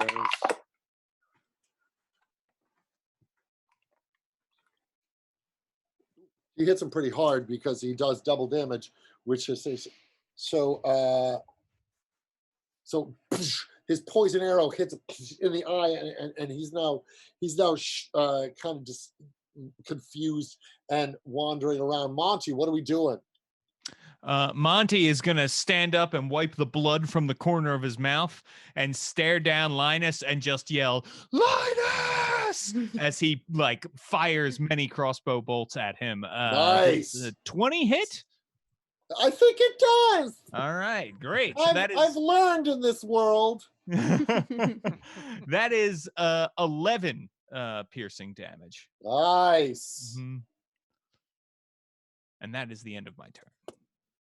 So Linus gets hit, and he's confused, and he's angry, and he's staring at you, and he's lunging towards you out of anger because he's released the staff that's above him, and he's lunging towards you with anger. Josto, what are we doing? Okay, so there's one standing over Jinx that just hit Jinx, correct? Yeah, and he just got hit with an arrow from DeBlip. So I'm going to point at him and cast Toll the Dead. Ooh, Yeah. Tell the people what they've won. So it is a wisdom saving throw. Yeah, it I'm is. assuming they're not very wise. Come on.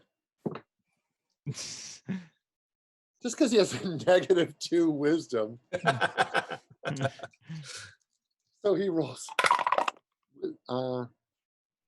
Dude, you are the luckiest man alive because I rolled with disadvantage.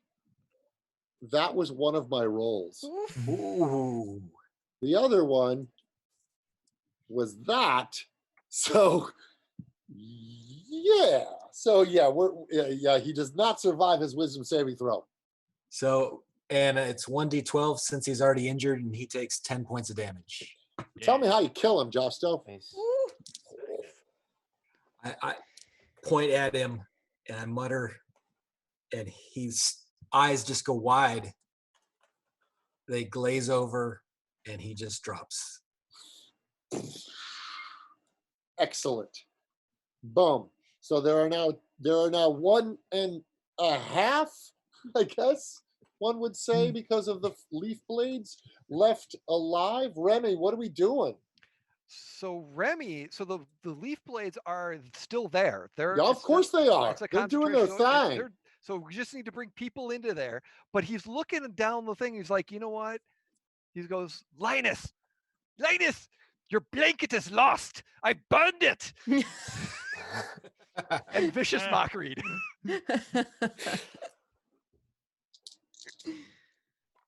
Inspirationally, I'm like, vicious mockery. So I will let him roll at disadvantage. Because his blanket is so precious that I burned it. Yeah, that was a natural 1. Ding, ding, ding, ding, ding, ding, ding, ding, ding, ding. So Linus is he's stunned for a moment, and he begins crying, thinking about his blanket. His brain races to the cage that he was kept in, where his beloved blanket, that was his one clinging to humanity, Skaven humanity, that kept him there, and it is now alone, and he's kind of reflecting on his actions as he begins to cry. He looks at you so sad, and he grasps the thing, and he casts a bolt at you. He did take 3 points of damage and has disadvantage. Oh, yes, he does. He does. He actually.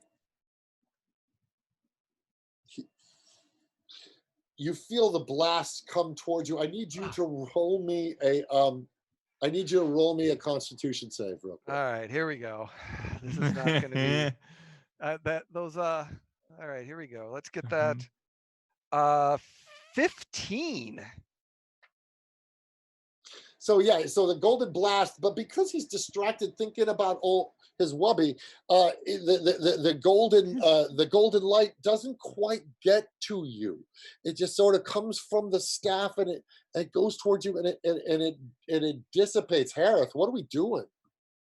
What is the position of the staff right now? The staff is above him, sort of floating, receiving energy from the veins of Mistra. And normally the golden mist was going out the top of the mountain, but he keeps grabbing it and redirecting it. But right now, it's above his head, pointed at the hole in the roof. So it's about 3 feet above Linus's ogre head. Oh, so it's very high. Well, the staff itself is about a yard long. He has gripped the bottom of it. Okay. So if his arm, as an ogre version of him, is about a yard, so it's about 6. The head of the staff is about 6 feet above him. Okay. I'm going to tell you what I want to do. And I'm going to throw as much inspiration and reroll at it as I've got. And you can tell me whether I can do it or not. Okay. So what I want to do is use Harith's movement to get a running start, jump, grab the staff, which I would use as an object interaction. Then use my Blessing of the Raven Queen as a bonus action to teleport 30 feet over to the door. And then use my action to smash the stone in the top of the staff.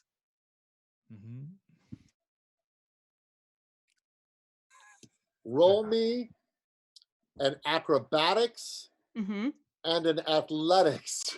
Okay. At advantage. Okay. So the acrobatics is,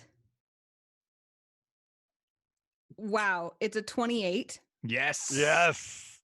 And what was the athletics?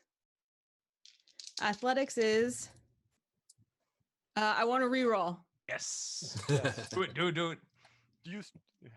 Athletics is 16. Describe me how you do everything you just set out to do. All right. So it's almost like you don't even see the charge up. You just see this kind of like black blur of cloak in a perfectly formed dive where Harith grabs both hands of the staff. And if you looked at it in slow motion, you would see her passively looking at Linus as she takes it away. Like completely emotionlessly, just, yes, I have this now. And then all of a sudden, as she's in midair making that look, poof, she's gone. And then she's poof, standing in the doorway with it like this. And then like with uncharacteristic emotion, in order, like you can tell that she's worked on this because she had learned somewhere that if you add passion to your actions, then it makes them stronger. So you see her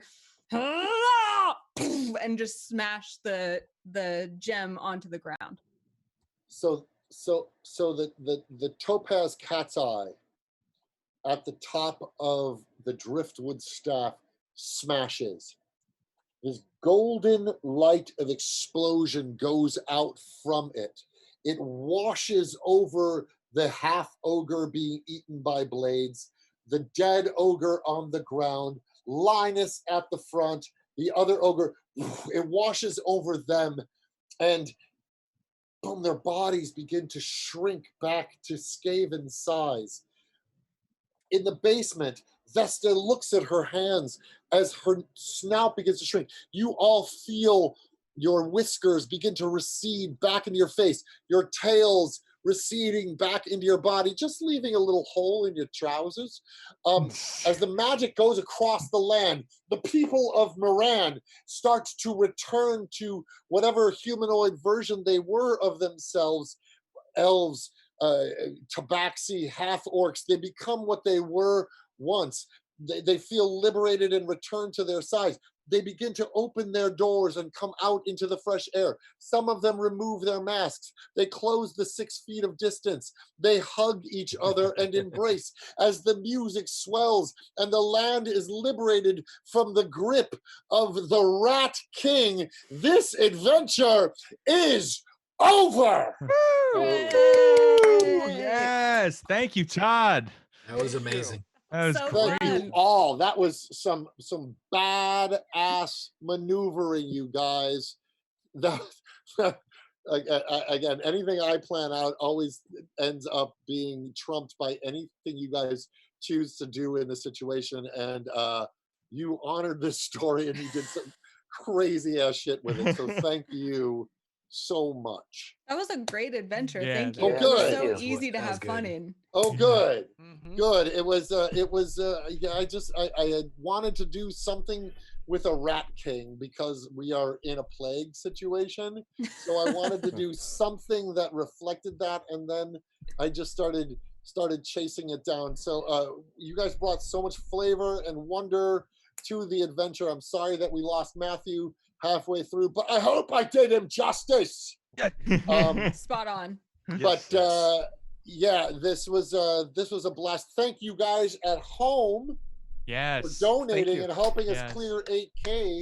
Would you guys like to hear some numbers? Yeah. So I'm now with you, voice only on air. So everybody in chat, everybody watching with us should be able to hear. The omniscient eye above. I am Jake of Mini Terrain Domain. And first off, I just want to thank you all for an amazing game. That was so much fun. Today has been an absolutely incredible day. We sort of kicked things off a little early yesterday with Fenway. Fenway, the Teen DM, the founder of Jasper's Game Day, running a little game over at D&D Beyond last night. So we got a little bit of a head start and a kickoff. When we started today at noon, we started with $3,678. We have raised just over $4,500 today. And listen to this. If my math is correct, $2,742 of that was raised by your game. Wow! Amazing. Wow. They You knew we helped needed to those bring rerolls. us- Thank you. You helped to bring us up over the $8,000 mark. We actually ended, right now I'm looking at the total, 8282. There's some kind of magic in those that paired numbers.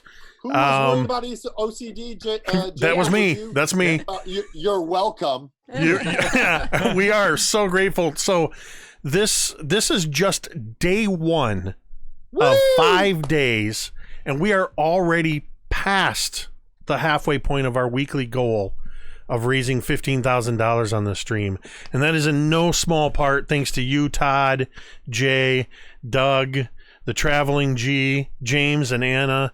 You guys, along with everybody else who was on stream today, this has been an incredible day. A great start to this week. I want to say to anybody watching out there that thinks about this stuff, and you walk to the brink, and especially in these isolated times, it gets better. And we're going to get better. And we're going to get better by doing things like this that we did tonight, where we connect to each other. Even though we're apart, we were all together tonight. And it does get better. So hang in there.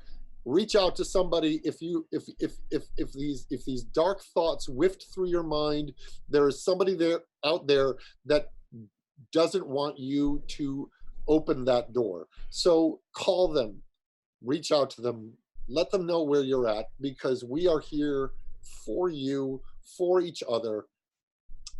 We are together, all of us. So hopefully the money that we raise tonight can help open those channels and clear those channels. These are weird days, and especially for people who have these demons on their back, they make these days even weirder and more isolated, but you ain't alone. You ain't alone. Anybody else want to say anything? Couldn't have said it better. I think you just put a tremendous capstone on this night, Todd.